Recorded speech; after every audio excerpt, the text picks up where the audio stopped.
आज आपको कार्तिक स्नान की कुछ कहानियाँ सुनाते हैं, जिनमें सबसे पहले सुनिए राई दामोदर की कहानी। एक समय की बात है, एक छोटी सी लड़की थी जो कार्तिक स्नान किया करती थी। कार्तिक मास पूरा हुआ तो सभी कहने लगे कि गंगा जी जाएं या जमुना जाएं या फिर हरिद्वार होकर आएं। एक स्त्री कहने लगी कि मैं तो राई दामोदर भगवान को जिमाऊंगी। उसकी बात सुनकर सभी पूछने लगे कि वे कैसे होते हैं। तब स्त्री बोली, मोर मुकुट, गले में वैजयंती माला और हाथ में पीताम्बर, ऐसे होते हैं राई दामोदर। वह लड़की यह सुनकर अपने घर आई। उसने भगवान की रसोई बनाई, फिर मंदिर में आई और बोली, आओ मेरे भगवान, आओ जीमो। मंदिर में भगवान नहीं मिले। मंदिर से वह शहर में गई, शहर से जंगल में गई, फिर जंगल में भी जब भगवान ना मिले तो वह पहाड़ों पर चढ़ गई और पहाड़ पर चढ़कर भगवान को पुकारने लगी। पुकारते पुकारते सुबह से शाम हो गई, लेकिन भगवान नहीं आए। लड़की को इस तरह सुबह से शाम तक पहाड़ पर चढ़े देखकर भगवान ने सोचा कि यह लड़की तो पहाड़ से गिरकर मर जाएगी और फिर मेरे सिर इसकी हत्या लगेगी। अब तो इसे दर्शन देने ही होंगे। यह सोचकर भगवान एक ब्राह्मण का रूप धर कर आए और उस लड़की से बोले, चल बेटा, मैं हूँ तेरा भगवान, तू मुझे जमा दे। उन्हें देखकर लड़की कहने लगी, नहीं, तुम मेरे भगवान नहीं हो।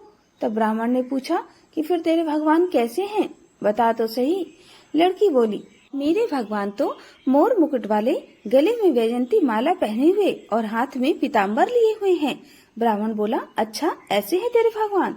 तो लड़की बोली, हाँ हाँ, ऐसे है मेरे भगवान। अब तो भगवान ने लड़की के सामने अपना चतुर्भुजी रूप दिखाया। यह देखकर लड़की बड़ी प्रसन्न हो गई और बोली, हाँ हाँ, तुम ही हो मेरे भगवान। अब तो आगे आगे वह छोटी लड़की भागी रही थी और पीछे पीछे भगवान आ रहे थे। भागते भागते संग की सहेलियों से वह बोली कि देखो देखो, मेरे तो भगवान मेरे घर आ रहे हैं।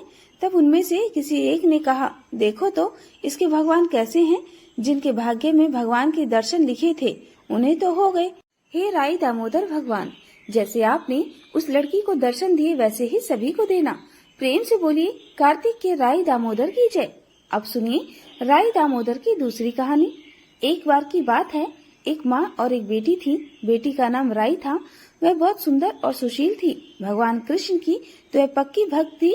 एक बार भगवान कृष्ण ने सोचा कि अगर यह मेरी पक्की भक्त है तो चलो चलकर उसकी परीक्षा लेनी चाहिए। तो परीक्षा लेने के लिए कृष्ण भगवान डासरिया बेचने वाले बनकर आए और आवाज देने लगे।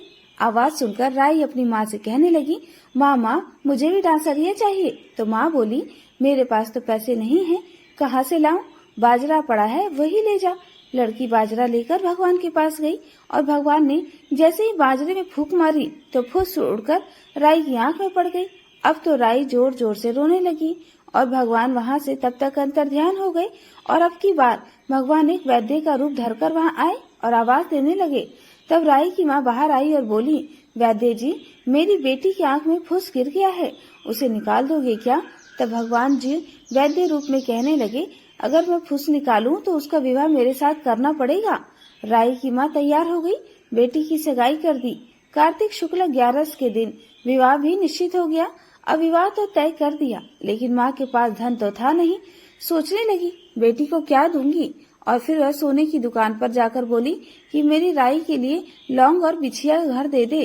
सुनार बोला, मेरे पास समय नहीं है, मैं तो श्री कृष्ण भगवान के गहने गढ़ रहा हूँ। हलवाई और बनिया वो जहाँ भी गई उसको यही जवाब मिला। माँ तो घर आ गई। सोचने लगी, अब क्या करूँ। अब तो माँ जब घर आ गई तो घर आते ही उसने क्या चमत्कार देखा कि उसकी झोपड़ी तो महल में बदल गई। आनंद हो गया। ठाठ से अब विवाह की तैयारियां होने लगी। कुछ ही समय में भगवान अपनी बारात धूमधाम से लेकर आए और माँ ने भी उसी ठाट बाट से राई का विवाह भगवान कृष्ण के साथ कर दिया। भगवान राई को लेकर द्वारका गए तो राई के महल में ही रहने लगे। दूसरी रानियां चिढ़ने लगी। सावन में राई पिहर गई। भगवान ने सोचा, राई के तीज भेजूं तो 7 जरी के बेस और 5 सोने के गट्टे रखे। 2 हंसों को बुलाया और बोले, सीधे राई के पीहर जाना, कहीं बीच में मत रुक जाना। राधा रुक्मण को पता चला तो उन्होंने हंसों को अपने महल में बुलाकर कहा, थोड़े मोती चुग लो। हंस आ गए और मोती चुगने लगे। तब तक राधा रुक्मण ने सारा सामान निकालकर उसकी जगह फटे पुराने कपड़े और 5 कांटे बांध दिए और फिर वह पोटली हंसों को दे दी। हंस सामान लेकर राई के पास गए। राई तो देखकर खुशी से नाचने लगी। लेकिन जैसे ही उसने पोटली खोली, 5 उंगलियों में 5 कांटे चुभ गए। राई बड़ी दुखी हुई। सावन समाप्त हुआ तो भगवान लेने आए, लेकिन वह भगवान से कुछ नहीं बोली। भगवान उसके पास आते तो राई दूर दूर हो जाती। भगवान ने सोचा कोई बात नहीं, राई फिर भी नहीं बोली। इतने पर भी राई भगवान को अपने महल में जिमाती और भोजन में दही जरूर देती। एक दिन भगवान बिल्ली बनकर सारा दही खा गए। अब राई दही कहाँ से रखे? तब भगवान उसी समय गुजरी बनकर दही बेचने आ गए। राई नीचे जाकर बोली, थोड़ा दही दे दो। गुजरी रूपी भगवान बोले, राई तुम इतनी उदास क्यों हो? हमने सुना भगवान से नाराज है। राई बोली, तुझे क्या मतलब, तू जा और अपना काम कर। तो गुजरी रूपी भगवान बोले, हम तो सहेली जैसी हैं, तो मन की बात कह दो, मैं किसी से कुछ नहीं कहूंगी। राई ने सारी बात कह दी।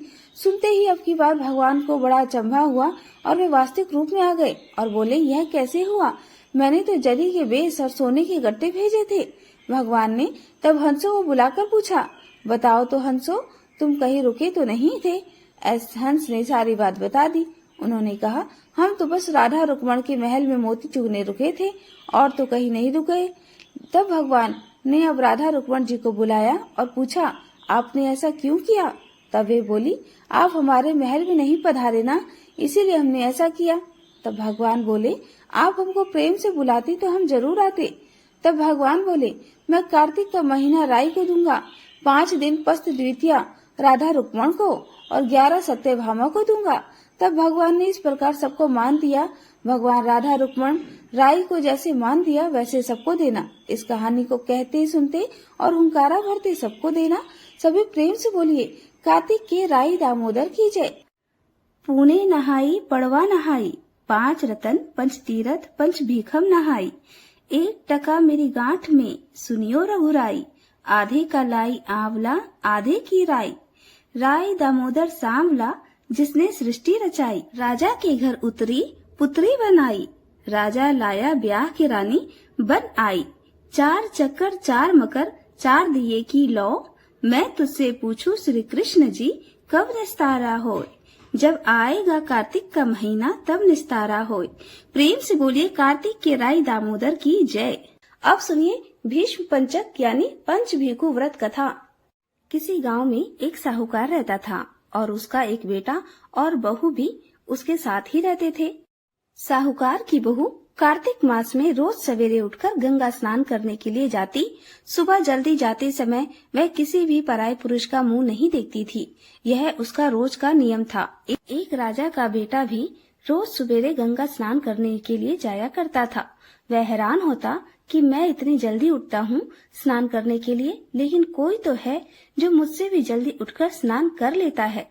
कार्तिक माह के 5 दिन बचे थे कि एक दिन साहूकार की बहू स्नान करके वापस जा रही थी और उस समय राजा का वह बेटा स्नान करने के लिए आ रहा था। आवाज सुनकर बहू जल्दी जल्दी जाने लगी, लेकिन जल्दबाजी में उसकी माला मोजड़ी वहीं छूट गई। राजा के बेटे ने उसकी माला मोजड़ी उठा ली और सोचने लगा कि जिस स्त्री की यह माला मोजड़ी इतनी सुंदर है, वह स्त्री खुद कितनी सुंदर होगी। तब उसने पूरे गांव में घोषणा करवा दी कि यह जिसकी माला मोजड़ी है वह 5 रात मेरे पास आएगी। साहूकार के बेटे की बहू ने कहा, मैं 5 रात जाऊंगी, लेकिन किसी को साख भरने बैठा देना। राजा के बेटे ने एक तोते को पिंजड़े में बंद करके गंगा किनारे पर टांग दिया। बहू सुबह के समय आई, पहली पढ़ी पर पैर रखा और बोली, हे कार्तिक के ठकुराई दामोदर, 5 पांडु छठे नारायण, भीखम राजा, उस पापी को नींद आ जाए। राजा के बेटे को सचमुच नींद आ गई। वह नहा धोकर चलने लगी तो तोते से बोली, सुआ सुआ तेरे घर डालूंगी हीरा, मेरी साख भरियो वीरा। सुनकर सुआ यानी तोता बोला कि कोई वीर भी साख भरता है क्या? वह फिर बोली, सुआ सुआ सुआ तेरे पग घालूंगी नेवर, साख भरियो मेरे देवर। सुआ ने कहा, ठीक है भाभी, मैं तेरी साख रखूंगा। ये वह कहकर चली गई। राजा का बेटा हड़बड़ा कर उठा और सुआ से पूछा, सुआ सुआ वह आई थी, कैसी थी, बताना तो। सुआ बोला, आभा की सी बिजली, होली की सी झल, केला की सी कामिनी, गुलाब का सा रंग। अगले दिन राजा के बेटे ने सोचा कि आज तो मैं अपनी उंगली में चीरा लगाकर बैठूंगा, इससे मुझे नींद नहीं आएगी। अगले दिन वह राजकुमार अपनी उंगली को चीर कर लेट गया और साहूकार की बहू आई और भगवान से उसी तरह प्रार्थना करने लगी और उसके प्रार्थना करने पर राजकुमार को पहले दिन की तरह फिर से नींद आ गई। अब वह तो स्नान करके फिर से वापस चली गई। जागने पर राजकुमार ने तोते से फिर पूछा, सुआ सुआ वह आई थी क्या? तोते ने फिर से वही बात दोहरा दी।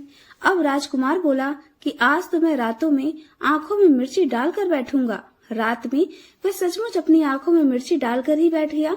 साहूकार की बहू फिर आई, फिर से प्रार्थना की, जिससे राजकुमार को फिर से नींद आ गई। अब राजकुमार ने तोते से बहू के आने की बात पूछी। उसने फिर से वही बात दोहरा दी।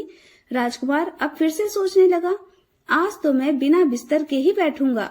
रात को बिना बिस्तर के वह बैठ गया।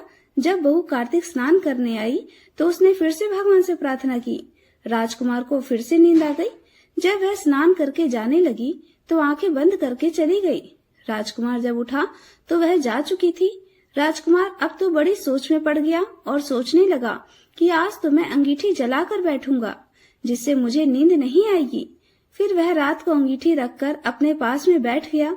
साहूकार की बहू आई और फिर से भगवान से प्रार्थना करने लगी कि हे प्रभु, आपने 4 रातें तो निकाल दी, अब यह रात आखिरी बची है, इसे भी निकाल दो, मेरी लाज रख लो। भगवान ने उसकी बात रख ली और राजकुमार को 5वीं रात भी नींद आ गई। जब वो स्नान करके जाने लगी तो तोते से बोली, सुआ सुआ इस पापी को कह देना कि 5 रातें पूरी हो चुकी हैं, अब वह मेरी मोतियों की माला मेरे घर भिजवा दे। सुबह राजकुमार की आंख खुली तो उसने तोते से पूछा, सुआ सुआ आज भी वह आई थी क्या? तो तोते ने कहा, हाँ वह आई थी और उसने अपनी माला मंगवाई है, क्योंकि उसकी 5 रातें पूरी हो चुकी हैं। यह सुनकर राजकुमार सोचने लगा कि वह तो सच्ची थी, तभी तो भगवान ने भी उसका सत रखा। कुछ समय के बाद राजकुमार को कोढ़ हो गया। राजा ने ब्राह्मण को बुलवाकर पूछा कि मेरे बेटे का शरीर क्यों जल रहा है। ब्राह्मण ने विस्तार से सारी बात राजा को बता दी कि इसने क्या किया था। ब्राह्मण ने कहा, इसने मेरे पति वृत्ति स्त्री पर बुरी नजर डाली है, इसलिए इसे यह रोग हो गया है। राजा ने इसे ठीक होने का उपाय पूछा तो वह ब्राह्मण कहने लगा कि उस साहूकार की बहू को अगर यह अपनी धर्म बहन बना ले और रोज उसके जल से यह स्नान करे तब तो यह ठीक हो सकता है। राजकुमार साहूकार की बहू की माला लेकर साहूकार के घर गया और बोला कि यह माला आपकी पुत्र वधू की है, आप इसे ले लीजिए और कृपा कर अपनी बहू के नहाए हुए जल से मेरे बेटे को नहला दीजिए। साहूकार बोला कि मेरी बहू तो किसी पराये पुरुष का मुंह तक नहीं देखती, आप उसे इस नाली पर बिठा दीजिए। जब वह ऊपर नहाएगी तब नीचे इस नाली के पानी से आपका पुत्र स्नान कर लेगा। राजकुमार ने वैसा ही किया और कुछ समय के बाद उसका शरीर चंदन सा स्वस्थ हो गया। हे पंचविखु देवता, जैसे आपने साहूकार की पुत्र वधू का सत रखा वैसे ही सभी का रखना। अब सुनिए कार्तिक के बुधवार की कहानी। पौराणिक ग्रंथों में बुधवार के व्रत की कथा इस प्रकार मिलती है। बहुत समय पहले की बात है कि एक साहूकार का नया नया विवाह हुआ था। उसकी पत्नी अपने मायके गई हुई थी। नया नया विवाह था, नई नई उमंग थी। साहूकार का परिवार भी कुछ खास बड़ा नहीं था। जो वे रिश्तेदार थे उनके घर बहुत दूर थे। अब साहूकार को अकेलापन खाया जा रहा था। उसे रहा नहीं गया और वह जा पहुंचा अपने ससुराल। ससुराल में उसे खूब आवभगत हुई। अगले ही दिन साहूकार ने कह दिया कि विदाई की तैयारी कर लीजिए, हमें निकलना है। अब संयोगवश वह दिन था बुधवार का। सास ससुर ने अपने दामाद को समझाने का प्रयास किया कि बेटा आज बुधवार का दिन है, इस दिन बेटी की विदाई नहीं करने का रिवाज है। बेटी की विदाई तो क्या, किसी भी शुभ कार्य के लिए यात्रा पर जाना बुधवार के दिन शुभ नहीं माना जाता। लेकिन साहूकार नहीं माना और कहा, मैं इन सब बातों को नहीं मानता, आप हमें जाने का आशीर्वाद दीजिए। अब अपने दामाद के साथ आगे सास ससुर की भला कहाँ चलने वाली थी। मन महसूस कर तैयारी करनी पड़ी। बेटी की विदाई कर दी गई। आगे चलते चलते रास्ते में साहूकार की पत्नी को जोर से प्यास लगी। साहूकार जैसे ही अपनी पत्नी के लिए पानी लेने के लिए गया और जब पानी लेकर वापस लौटा तो देखकर हैरान रह गया। उसने देखा कि उसकी ही हमशक्ल कोई व्यक्ति गाड़ी में पत्नी की बगल में बैठा हुआ है। उसकी पत्नी भी एक शक्ल के 2-2 व्यक्तियों को सामने देखकर परेशानी में पड़ गई कि उसका पति कौन सा है। जैसे ही साहूकार ने पत्नी के पास बैठे व्यक्ति से पूछा कि वह कौन है तो पलटकर उसने जवाब दिया कि भैया, मैं तो उस नगर का साहूकार हूँ और अपनी पत्नी को लेकर जा रहा हूँ। तुम बताओ तुम कौन हो और मेरी पत्नी पर तुम्हारा अधिकार क्यों जमा रहे हो। ऐसे बहस करते करते दोनों में विवाद पड़ गया। विवाद को देखते हुए राजा के सिपाही वहां पहुंचे और साहूकार को पकड़ लिया। अब सिपाही भी चक्कर में पड़ गए कि दोनों की शक्ल सूरत तो एक समान है। उन्होंने साहूकार की पत्नी से ही पूछा कि बताओ इसमें तुम्हारा पति कौन सा है। अब बेचारी भला वह क्या जवाब देती। तब साहूकार ने हाथ जोड़ लिए और भगवान से विनती की कि हे भगवान, यह आपकी माया है। तभी आकाशवाणी हुई कि मूर्ख, याद कर कुछ समय पहले तूने ही तो अपने सास ससुर की आज्ञा न मानकर भगवान बुद्ध का अपमान किया और बुधवार के दिन तू अपनी पत्नी को लेकर चल पड़ा, जबकि तुझे इस दिन नहीं जाना चाहिए था। वह स्वयं बुद्ध देव हैं जो तुम्हें सबक सिखाने के लिए तुम्हारे वेश में हैं।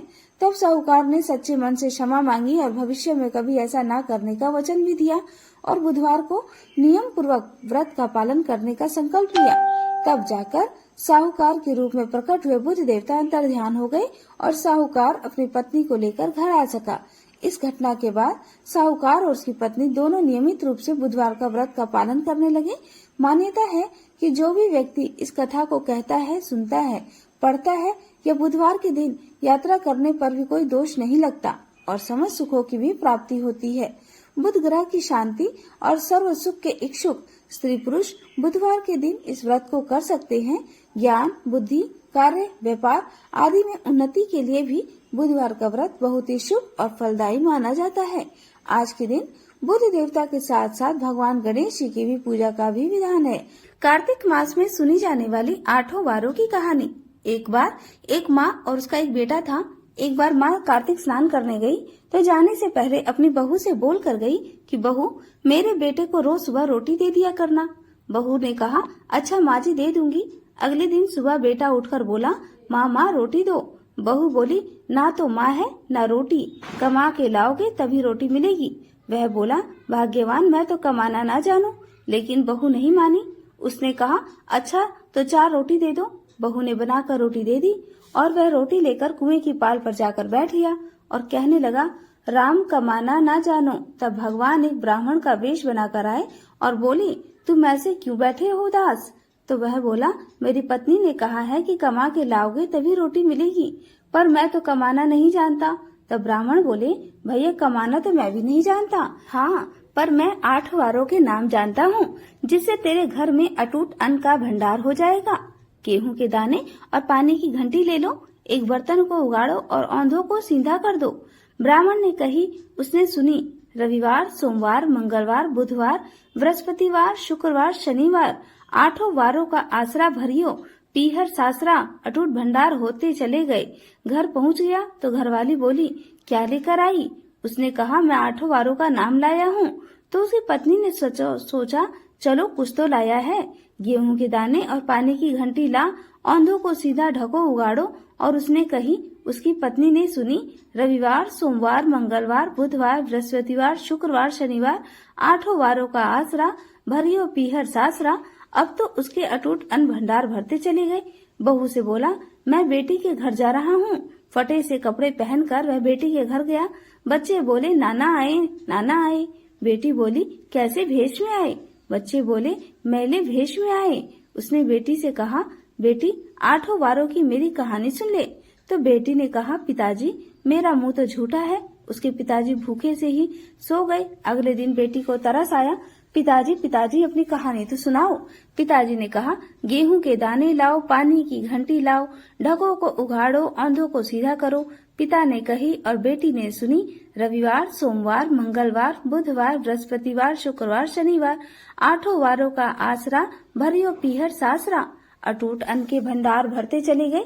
बेटी भर भर के धन बांटने लगी तो पड़ोसन ने देखा तो कहने लगी, तुम तो कह रही थी कि मेरे पिताजी कुछ नहीं लाए, फिर भर भर के धन कैसे बांट रही हो।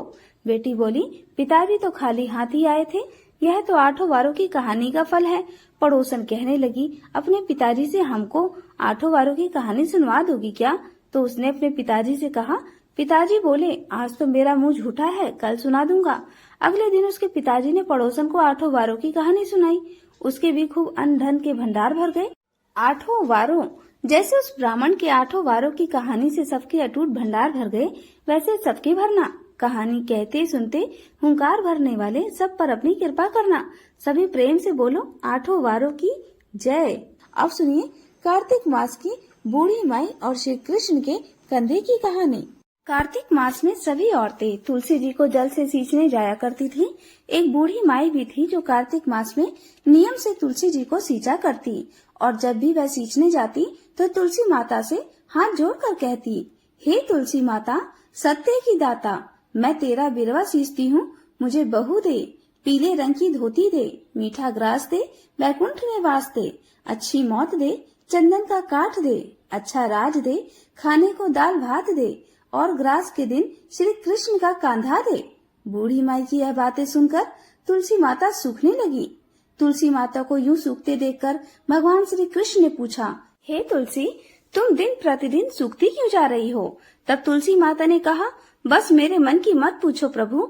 भगवान कहने लगे, मैं नहीं पूछूंगा तो फिर कौन पूछेगा? अब तुलसी माता कहने लगी, हे प्रभु, एक बूढ़ी माई आती है और अपनी बात कहकर चली जाती है। मैं उनकी सारी बातें तो पूरी कर दूंगी, लेकिन कृष्ण का कंधा कहाँ से ले आऊंगी? तब भगवान बोले कि जब वह मरेगी तो अपने आप ही मैं कंधा देने आ जाऊंगा। तुम बूढ़ी माई से यह बात कह देना। इसके कुछ दिनों के बाद वह बूढ़ी माई मर गई। बूढ़ी माई के मरने पर सारा गांव इकट्ठा हो गया और उसका अंतिम संस्कार समय आने पर जब गांव के लोग उन्हें उठाने लगे तो वह बहुत भारी हो गई और किसी के भी उठाए ना उठी। तब सभी बोले, ये तो बहुत संस्कारी थी, बहुत पूजा पाठ करती थी और कोई पाप भी नहीं किया, फिर ये इतनी भारी कैसे हो गई? तभी बूढ़े ब्राह्मण के वेश में भगवान वहाँ आए और कहने लगे कि यह भीड़ कैसी है? तब गांव के लोग बताने लगे कि एक बूढ़ी माई रहती थी, वही मर गई है और यह इतनी पापिन थी कि उसकी अर्थी नहीं उठ रही। यह बहुत भारी हो गई है। वैसे तो अपने जीवन में इसने बहुत पूजा पाठ की। तब भगवान बोले कि मुझे इसके कान में कुछ कह लेने दो, फिर यह उठ जाएगी। ऐसा कहकर भगवान ब्राह्मण के वेश में बूढ़ी माई के पास गए और उसे कान में कहा कि माई, तू अपने मन की कर ले, पीताम्बर की धोती ले, मीठा मीठा ग्रास ले, वैकुंठ में वास ले, चटके की चाल ले, चंदन का काठ ले, झालर की झनकार ले, दाल भात का जीवन ले और कृष्ण का कांधा भी ले। भगवान की यह बात सुनकर बूढ़ी माई तो तुरंत हल्की हो गई और तब भगवान स्वयं उन्हें अपने कंधे पर लेकर गए। इस प्रकार बूढ़ी माई को मुक्ति मिल गई और वह वैकुंठ लोक चली गई। हे तुलसी माता, जैसे आपने उन बूढ़ी माई की मुक्ति की, वैसे ही हम सबकी करना। जैसे भगवान ने उन्हें कांधा दिया, वैसे हमें भी देना। सभी प्रेम से बोलिए, तुलसी माता की जय, श्री कृष्ण भगवान की जय। अब सुनिए सीता माता के नित्यनेम की कहानी। इस कहानी को सीता माता कहती थी और प्रभु श्री राम सुना करते थे। एक दिन श्री राम भगवान को किसी काम के लिए बाहर जाना पड़ा तो सीता माता कहने लगी, भगवान, मेरा तो 12 वर्ष का नित्यनेम है, अब आप बाहर जाएंगे तो मैं अपनी कहानी किसे सुनाऊंगी? तब श्री राम ने कहा कि सीते, आप कुएं की पाल पर बैठ जाना और वहाँ जो भी औरतें पानी भरने आएंगी उन्हें अपनी कहानी सुना दिया करना। सीता माता कुएं की पाल पर जाकर बैठ गई। तभी एक स्त्री आई। उसने रेशम की जरी की साड़ी पहन रखी थी और सोने का घड़ा ले रखा था। सीता माता उसे देखकर कहने लगी, बहन, मेरा 12 वर्ष का नित्यनेम सुन लो। फिर वह स्त्री बोली कि मैं तुम्हारा नित्यनेम सुनूंगी तो मुझे तो घर जाने में देर हो जाएगी और मेरी सास मुझसे झगड़ा करेगी। इसलिए उसने कहानी नहीं सुनी और अपने घर चली गई। लेकिन उसके घर जाते ही उसकी रेशम जरी की साड़ी फट गई, सोने का घड़ा मिट्टी के घड़े में बदल गया। सासू ने देखा तो पूछा, अरे बहू, ये किसका दोष अपने सिर लेकर आ गई है? बहू बोली, माँ जी, कुएं पर एक औरत बैठी थी, उसने अपनी कहानी सुनने के लिए कहा लेकिन मैंने नहीं सुनी, शायद उसी का यह फल मुझे मिला है। बहू की बात सुनकर अगले दिन वही साड़ी और वही घड़ा लेकर सास कुएं की पाल पर गई।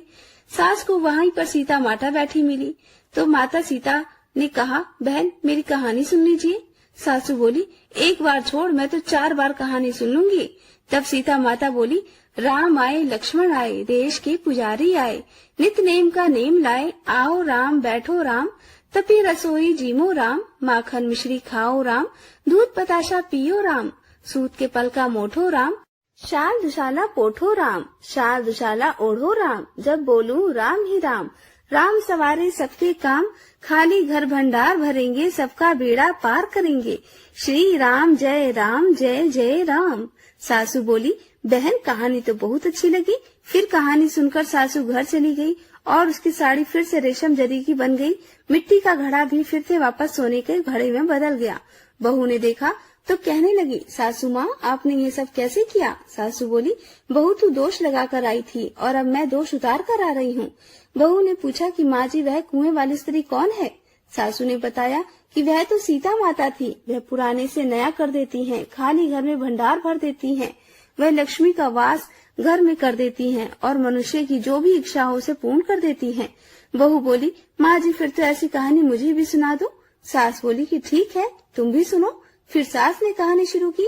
राम आए लक्ष्मण आए, देश के पुजारी आए, नित नेम का नेम लाए, आओ राम बैठो राम, तपी रसोई जीमो राम, माखन मिश्री खाओ राम, दूध बताशा पियो राम, सूत के पल का मोठो राम, शाल दुशाला पोठो राम, शाल दुशाला ओढ़ो राम, जब बोलू राम ही राम, राम सवारे सबके काम, खाली घर भंडार भरेंगे, सबका बेड़ा पार करेंगे, बोलो श्री राम जय जय राम। कहानी सुनकर बहू बोली, माँ जी कहानी तो बहुत अच्छी है। सासू ने कहा, ठीक है अब से हम इस कहानी को रोज क्या करेंगे। अब सास बहू रोज सवेरे उठती, नहाती धोती और पूजा करने के बाद नित नेम की सीता माता की कहानी कहती थी। एक दिन की बात है, उनके यहाँ पड़ोस की एक औरत आई और बोली, बहन जरा सी आँच तो दे देना। तो बहू बोली, आँच तो अभी हमने जलाई ही नहीं। पड़ोसन बोली, तो फिर तुम सुबह 4 बजे उठकर क्या कर रही हो? तो उन्होंने कहा, हम तो सुबह सुबह उठकर पूजा करते हैं, फिर सीता माता की नित्य नेम की कहानी सुनते हैं। पड़ोसन ने उनकी बात सुनकर कहा, सीता माता की कहानी कहने से तुम्हें क्या मिला? तब वे दोनों बोली, सीता माता की कहानी कहने से घर में भंडार भर जाते हैं, सारे काम पूर्ण हो जाते हैं, मन की इच्छा भी पूरी हो जाती है। पड़ोसन ने कहा, बहन अगर ऐसा है तब तो फिर मुझे भी कहानी सुना दो। तब बहू बोली, ठीक है तुम भी यही कहानी सुन लो। राम आए लक्ष्मण आए, देश के पुजारी आए, नित नेम का नेम लाए, आओ राम बैठो राम, तपी रसोई जीमो राम, माखन मिश्री खाओ राम, दूध बताशा पियो राम, सूत के पल का मोठो राम, शाल दुशाला पोठो राम, शाल दुशाला ओढ़ो राम, जब बोलू तब राम ही राम, राम सवारे सबके काम, खाली घर भंडार भरेंगे, सबका बेड़ा पार करेंगे, श्री राम जय जय राम। पड़ोसन ने इस कहानी को सुना तो कहने लगी, बहन कहानी तो बहुत अच्छी लगी। अब वह पड़ोसन भी नित नेम सीता माता की कहानी कहने लगी। कहानी कहने से सीता माता ने पड़ोसन के भी धन के भंडार भर दिए। देखते ही देखते अब तो पूरे मोहल्ले में नित नेम की कथा चल पड़ी और हर किसी की मनोकामना पूर्ण होने लगी। हे सीता माता, जैसे आपने उन सभी के भंडार भरे वैसे ही हमारे भी भरना। कहानी कहने वाले, सुनने वाले और हुंकार भरने वाले सबकी भरना। सभी प्रेम से बोलिए सीता मैया की जय। अब सुनिए कार्तिक मास के ब्राह्मण दंपति और उनकी बहू और कार्तिक स्नान की कहानी। एक बार की बात है, एक नगर में एक ब्राह्मण और ब्राह्मणी रहते थे। वे रोजाना 7 कोस दूर गंगा स्नान करने जाते थे। इतनी दूर आने जाने से ब्राह्मणी थक जाती थी। एक दिन ब्राह्मणी बोली, काश हमारे भी एक बेटा होता तो कितना अच्छा होता। बेटे की बहू आती और हमें घर वापस जाने पर बना हुआ भोजन मिलता और बहू घर का सारा काम भी कर देती। ब्राह्मणी की यह बात सुनकर ब्राह्मण देवता बोले, बात तो तुम सही कह रही हो, चलो आज मैं तुम्हारे लिए बहू ला ही देता हूँ। ब्राह्मणी बोली, वो कैसे? ब्राह्मण ने कहा कि तुम एक पोटली में आटा डालकर उसमें कुछ मोहरे रख देना। ब्राह्मण देवता के कहे अनुसार ब्राह्मणी ने पोटली बांधकर दे दी और पोटली लेकर ब्राह्मण देवता चले गए। वह अभी कुछ दूर ही गए थे कि उन्हें नदी के किनारे बहुत ही सुंदर लड़कियां खेलती हुई दिखाई दी। वे रेत में घर बनाकर खेल रही थी और बार बार तोड़ रही थी। तब उनमें से एक लड़की कहने लगी, मैं तो अपना घर नहीं तोड़ूंगी, मुझे तो रहने के लिए घर चाहिए। लड़की की बात सुनकर ब्राह्मण देवता मन ही मन सोचने लगे कि बहू बनाने के लिए तो यह लड़की सही रहेगी। जब वह लड़कियां घर वापस जाने लगे तो ब्राह्मण भी उस लड़की के पीछे पीछे उसके घर तक चले गए जिसने अपना घर नहीं तोड़ा था। और वहां जाकर ब्राह्मण देवता ने उससे कहा कि बेटी, अभी कार्तिक मास चल रहा है तो इसलिए मैं किसी के घर भोजन नहीं खाता। मैं आटा लेकर आया हूँ, तुम अपनी माँ से पूछो तो जरा वह क्या मेरे लिए आटा छानकर 4 रोटियां बना देंगी। यदि वह मेरा आटा छानकर रोटियां बनाएंगी तो ही मैं रोटी खा सकता हूँ। लड़की ने भीतर जाकर अपनी माँ से सारी बात कह दी। माँ ने कहा, ठीक है, जाकर बाबा से कह दे कि वह अपना आटा दे दे तो मैं रोटियां बना दूंगी। जब लड़की की माँ आटा छानने लगी तो आटे में से मोहरे निकली। वह सोचने लगी कि जिसके आटे में इतनी मोहरें हैं, उसके घर में कितनी मोहरें होंगी। उधर वह ब्राह्मण देवता जब भोजन करने बैठे तो लड़की माँ ने कहा, बाबा क्या आप अपने लड़के की सगाई करने जा रहे हो?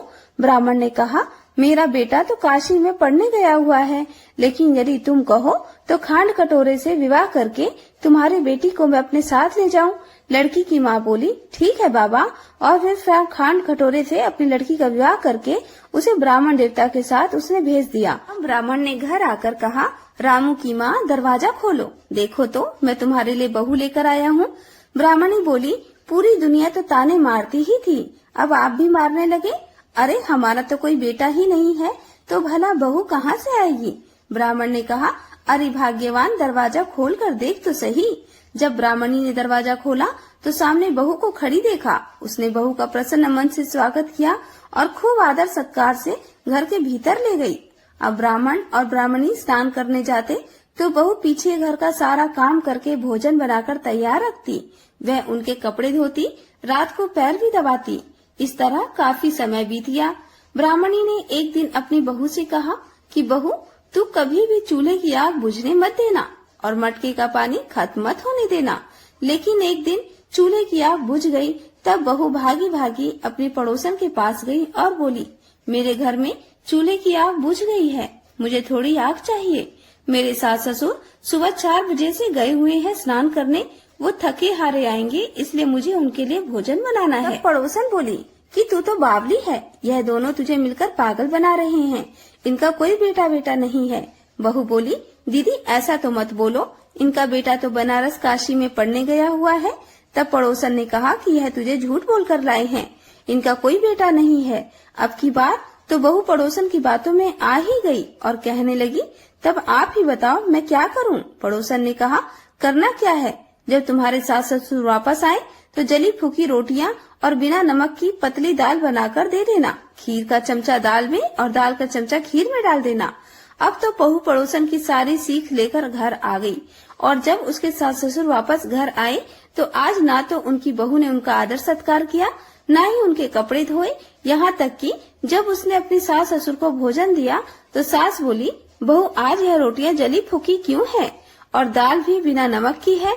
तब बहू ने तपाक से जवाब दिया, माँ जी, एक दिन ऐसा खाना खा लोगे तो कुछ बिगड़ नहीं जाएगा तुम्हारा। सास ससुर को खरी खोटी सुनाकर वह फिर से पड़ोसन के पास गई और बोली कि अब बताओ आगे क्या करना है। पड़ोसन बहुत चालाक थी, कहने लगी, अब तुम सातों कोठों की चाबी मांग लेना।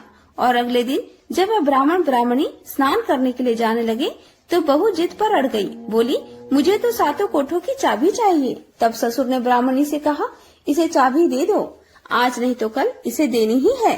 तब सास ने बहू को सातों कोठों की चाबी दे दी और वह ब्राह्मण दंपति स्नान करने के लिए चले गए। उनके जाने के बाद जब बहू ने दरवाजे खोले तो देखा किसी में अन्न भरा है, किसी में धन भरा है और किसी कोठे में बर्तन भरे पड़े हैं। जब उसने ऊपर का 7वां कोठा देखा तो शिव जी, माता पार्वती, गणेश जी, लक्ष्मी माता जी, पीपर पथवारी, कार्तिक के ठकुराई, दामोदर, तुलसी जी का बिड़वा, गंगा यमुना और 33 कोटि देवी देवता विराजमान हैं। और वहीं पर एक लड़का चंदन की चौकी पर बैठा माला जप रहा है। यह सब देखकर वह हैरान रह गई। उसने उस लड़के से पूछा, तुम कौन हो? तब लड़का बोला, मैं तेरा पति हूँ, अभी दरवाजा बंद कर दे, जब मेरे माता पिता आएंगे तब दरवाजा खोलना। यह सब देखकर बहू तो बहुत खुश हुई।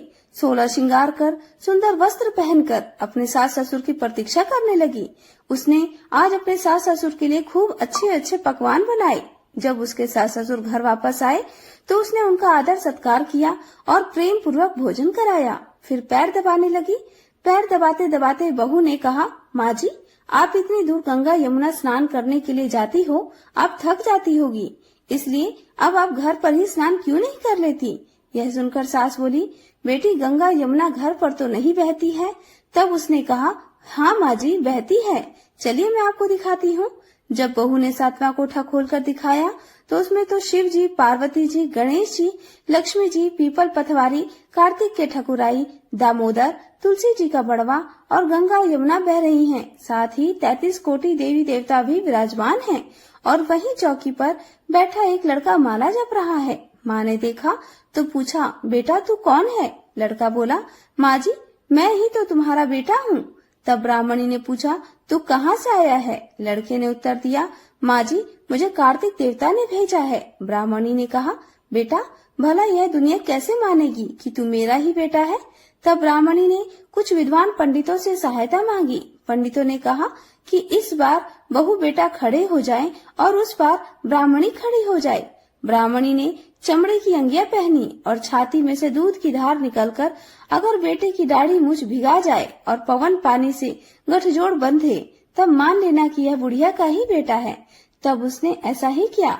ब्राह्मणी की चमड़े की अंगिया फट गई और उसकी छाती में से दूध की धार निकलकर बेटे की दाढ़ी मूछ भिगा गई। पवन पानी से बहू बेटे का गठजोड़ बन गया। यह सब देखकर ब्राह्मण और ब्राह्मणी की खुशी का ठिकाना नहीं रहा। कार्तिक के ठाकुर जैसे ब्राह्मण ब्राह्मणी को बहू बेटा दिया वैसे सबको देना। कार्तिक मास की कहानी कहने सुनने और हुंकारा भरने वाले सब पर कृपा करना। अब सुनिए कार्तिक स्नान की अगली कथा, कर्माबाई की खिचड़ी और ठाकुर जी की। एक किसान परिवार में कन्या का जन्म हुआ। कन्या का जन्म होने पर पिता ने अपनी कन्या का नाम रख दिया कर्मा। परिवार के सभी लोग कर्मा को कर्माबाई कहकर पुकारने लगे।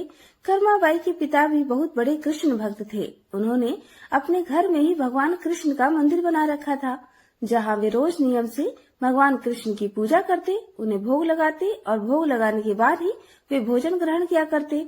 अब यह उनका हर दिन का नियम था। इसी प्रकार धीरे धीरे समय बीतता गया। कर्माबाई रोज अपने पिता को कृष्ण भगवान की पूजा करते देखती, उन्हें भोग लगाते देखती। साथ ही कर्माबाई यह भी बहुत ध्यान से देखती कि जब तक भगवान कृष्ण को उसके पिता भोग नहीं लगा लेते वे भोजन नहीं करते। धीरे धीरे अपने परिवार में यह सब देखते और सीखते कर्माबाई का बचपन बीत रहा था। कर्माबाई भी भगवान कृष्ण की पूजा करती थी। अब कुछ वर्ष बीते। कुछ वर्षों के बाद कर्माबाई के पिता कुछ दिनों के लिए तीर्थ यात्रा पर जाने लगे। यात्रा पर जाने से पहले उन्होंने अपनी पुत्री को यानी कि कर्माबाई को भगवान कृष्ण की पूजा विधि समझाई और कहने लगे कि वह भगवान कृष्ण को भोग लगा कर ही भोजन ग्रहण करे, घर का अच्छे से ध्यान रखेगी। इस प्रकार कर्माबाई ने अपने पिता से कहा कि पिताजी आप परेशान मत होइए, मैं भगवान कृष्ण को हर दिन नियम से भोग लगाऊंगी, उनकी अच्छे से देखभाल भी करूंगी। इस प्रकार पिता अपने घर की देखरेख का जिम्मा कर्माबाई को सौंपकर कुछ दिनों के लिए तीर्थ यात्रा पर चले गए। अब अगले दिन कर्माबाई ने सुबह जल्दी उठकर घर की साफ सफाई की और स्नान करके जल्दी जल्दी उठकर कृष्ण भगवान को भोग लगाने के लिए बाजरे की खिचड़ी बनाई। अब जब कर्माबाई ने खिचड़ी की थाली में डाला, उसमें घी और गुड़ मिलाया और कृष्ण भगवान को भोग लगाने के लिए खिचड़ी की थाली भगवान के सामने रख दी। तब हाथ जोड़कर उसने कहा, भगवान आपको जब भी भूख लगे तब आप ये खिचड़ी खा लेना, मैं तब तक घर के दूसरे काम कर लेती हूँ। ऐसा कहकर कर्माबाई अपने काम में लग गई। थोड़ी देर के बाद आकर उसने देखा थाली तो ऐसी की ऐसी रखी थी, भगवान ने तो भोग लगाया ही नहीं। कर्माबाई ने सोचा चलो कोई बात नहीं, शायद अभी भगवान जी को भूख नहीं लगी हो, कुछ देर बाद जब भूख लगेगी तो खुद ही खा लेंगे। ऐसा सोचकर कर्माबाई फिर से अपने काम में लग गई। अब वह बीच बीच में बार बार देखती रहती कि भगवान ने भोग लगाया या नहीं, भगवान ने भोग लगाया या नहीं। लेकिन खिचड़ी की थाली में से तो भगवान ने एक दाने का भी भोग नहीं लगाया। अब जब भोग नहीं लगाया तो खिचड़ी की थाली ऐसी पड़ी रही। इधर दोपहर का समय हो गया। अब कर्माबाई को चिंता होने लगी कि भगवान ने आज भोग क्यों नहीं लगाया, क्या खिचड़ी अच्छी नहीं बनी या उसमें घी और गुड़ की कमी रह गई। ऐसा सोचकर कर्माबाई ने रसोई घर में से थोड़ा सा घी और गुड़ निकाला, उसे खिचड़ी में मिला दिया। अब थाली लेकर भगवान के सामने वह खुद बैठ गई और भगवान कृष्ण से भोग लगाने के लिए विनती करने लगी। लेकिन भगवान जी थे कि भोग लगाने के लिए तैयार ही नहीं थे। कर्माबाई ने भी सुबह से अब तक भोजन नहीं किया था, क्योंकि वह अपने बचपन से ही देखती आई थी कि उसके पिताजी तब तक भोजन नहीं ग्रहण करते जब तक कि वह भगवान का भोग न लगा ले।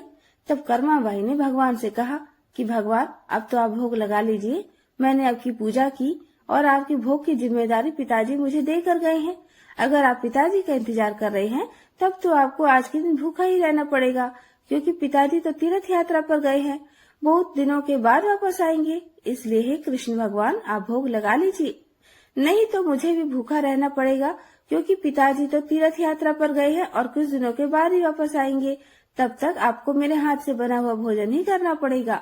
भगवान जी मुझे अच्छे से व्यंजन बनाने नहीं आते, ना ही मैं स्वादिष्ट भोजन बना पाती हूँ, ना ही मुझे विधि विधान से पूजा पाठ करना आता है। मुझे तो बस ये बाजरे की खिचड़ी और रूखी सूखी सब्जी रोटी बनानी आती है। आपको तो भगवान जी बस इसी से गुजारा करना पड़ेगा। और खिचड़ी की थाली की तरफ इशारा करते हुए कर्माबाई भगवान कृष्ण से हाथ जोड़कर कहने लगी, हे भगवान, अब तो आपको मैंने इस खिचड़ी में और ज्यादा घी और गुड़ डालकर दे दिया है, अब तो भोग लगा लीजिए। इस प्रकार कर्माबाई बार बार भगवान से भोग लगाने की विनती करती लगी, लेकिन भगवान जी ने फिर भी भोग नहीं लगाया। समय बीतता जा रहा था। कर्माबाई को भगवान की चिंता थी। तब कर्माबाई ने भगवान से कहा, ठीक है भगवान, जब तक आप भोग नहीं लगाएंगे मैं कुछ नहीं खाऊंगी। अब आप भूखे रहिए और मैं भी भूखी रहूंगी। ऐसा कहकर कर्माबाई भगवान से नाराज होकर बैठ गई।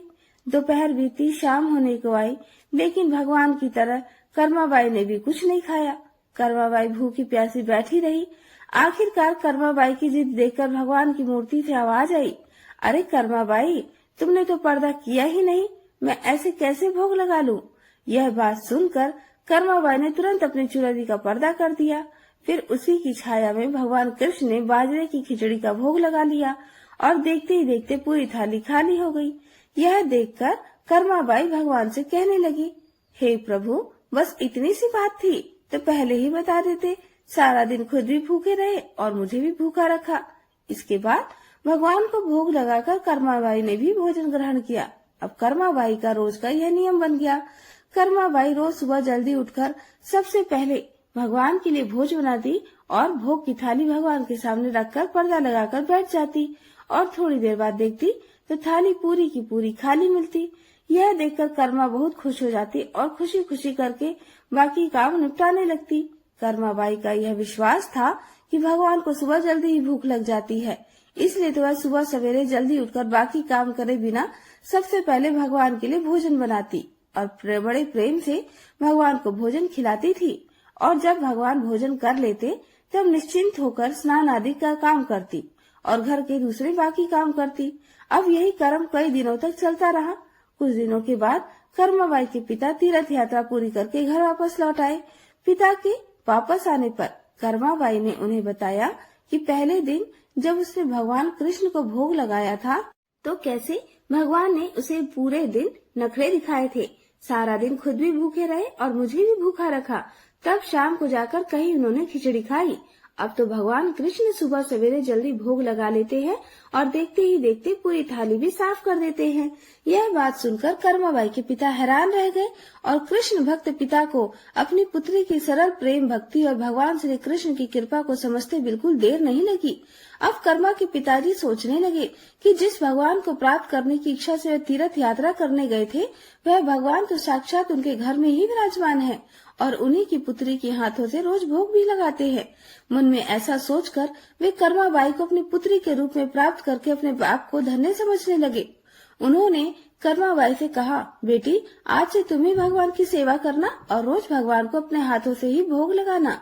पिताजी की बात सुनकर कर्माबाई बहुत खुश हो गई और रोज इसी प्रकार से सुबह जल्दी उठकर बहुत प्रेम भाव से भगवान कृष्ण को भोग लगाने लगी। इस प्रकार यह उसका रोज का नियम बन गया। अब कुछ वर्षों के बाद कर्मा जी के पिता की मृत्यु हो गई।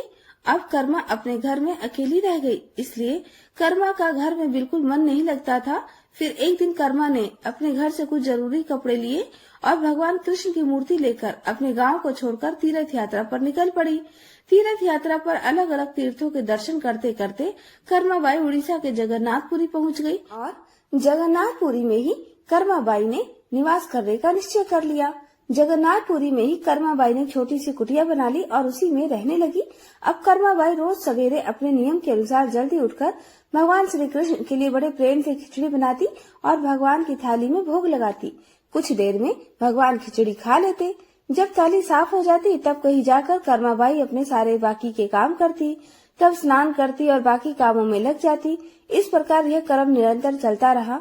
कई वर्षों तक यही क्रम चलता रहा। एक दिन कर्माबाई के भगवान श्री कृष्ण को भोग लगाने के बाद एक छोटा सा बालक उनके पास आया और उनसे कहने लगा, माँ जी, मुझे बहुत भूख लगी है, कुछ खाने को मिलेगा?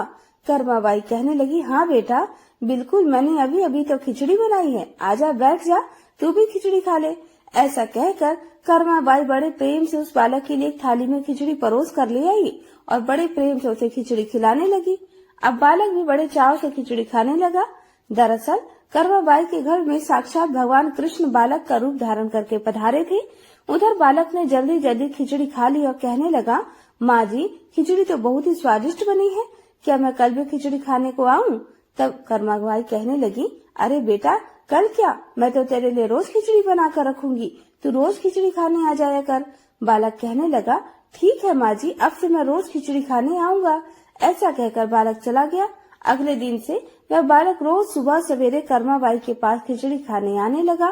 कर्माबाई भी रोज सुबह नियम से जल्दी उठकर भगवान कृष्ण के लिए खिचड़ी बनाती और भगवान के सामने थाली रख देती। फिर भगवान कृष्ण खिचड़ी का भोग लगाते।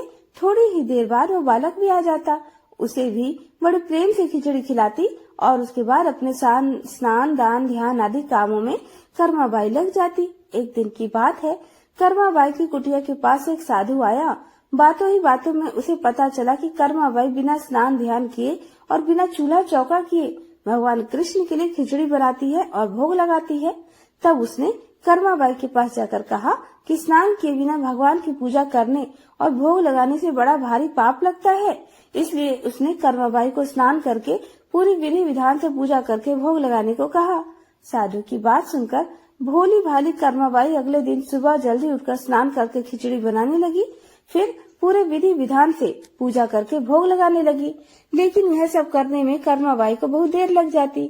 अब वो बालक तो रोज सुबह अपने समय से आ जाता और कर्मा से कहता, माँ जी, मुझे भूख लगी है, जल्दी से खिचड़ी तो दे दो, माँ जल्दी करो और जल्दी। तब कर्माबाई से कहने लगती, थोड़ी देर रुक जाओ बेटा, अभी देती हूँ, बस थोड़ी देर और। जब कर्मा भगवान श्री कृष्ण को भोग लगाकर बालक को खिचड़ी खाने को देती तो बालक उसे बहुत जल्दी से खाकर हाथ मुंह साफ किए बिना ही जल्दी से खाकर उठकर भाग जाता। अब कुछ दिनों तक यही क्रम चलता रहा और इन्हीं दिनों में भगवान श्री जगन्नाथ के मंदिर में सुबह के समय मूर्ति के मुख पर खिचड़ी लगी हुई मिलती। यह देखकर मंदिर में सेवा करने वाले पुजारी, जो स्वयं बहुत बड़े कृष्ण भक्त थे, वे सोचते, आजकल ये भगवान के मुख पर खिचड़ी कैसे लग जाती है, हम तो कभी खिचड़ी का भोग ही नहीं लगाते, फिर यह खिचड़ी आती कहाँ से है। फिर कुछ दिनों बाद लगातार भगवान के मुख पर लगी खिचड़ी को देखने के बाद पुजारी जी इसे भगवान की लीला मानते हैं और समझ जाते हैं कि भगवान रोज कहीं से खिचड़ी खाकर आते हैं। भगवान की लीला को समझकर वह मन ही मन भगवान से पूछते हैं कि हे प्रभु, कहाँ से खिचड़ी खाकर आते हो, जरा हमें भी तो बताओ। फिर उसी रात भगवान ने पुजारी को सपने में दर्शन दिए और कहने लगे, मेरी एक भक्त है कर्माबाई, जो जगन्नाथपुरी में ही रहती है।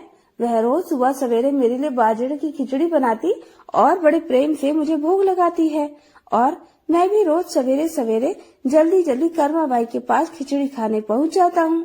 मुझे उसके हाथ की बनी खिचड़ी बहुत पसंद है। परंतु कुछ दिन पहले कर्माबाई के पास एक साधु आया था और उसे स्नान ध्यान करके विधि विधान से पूजा करके भोग लगाने को कह गया।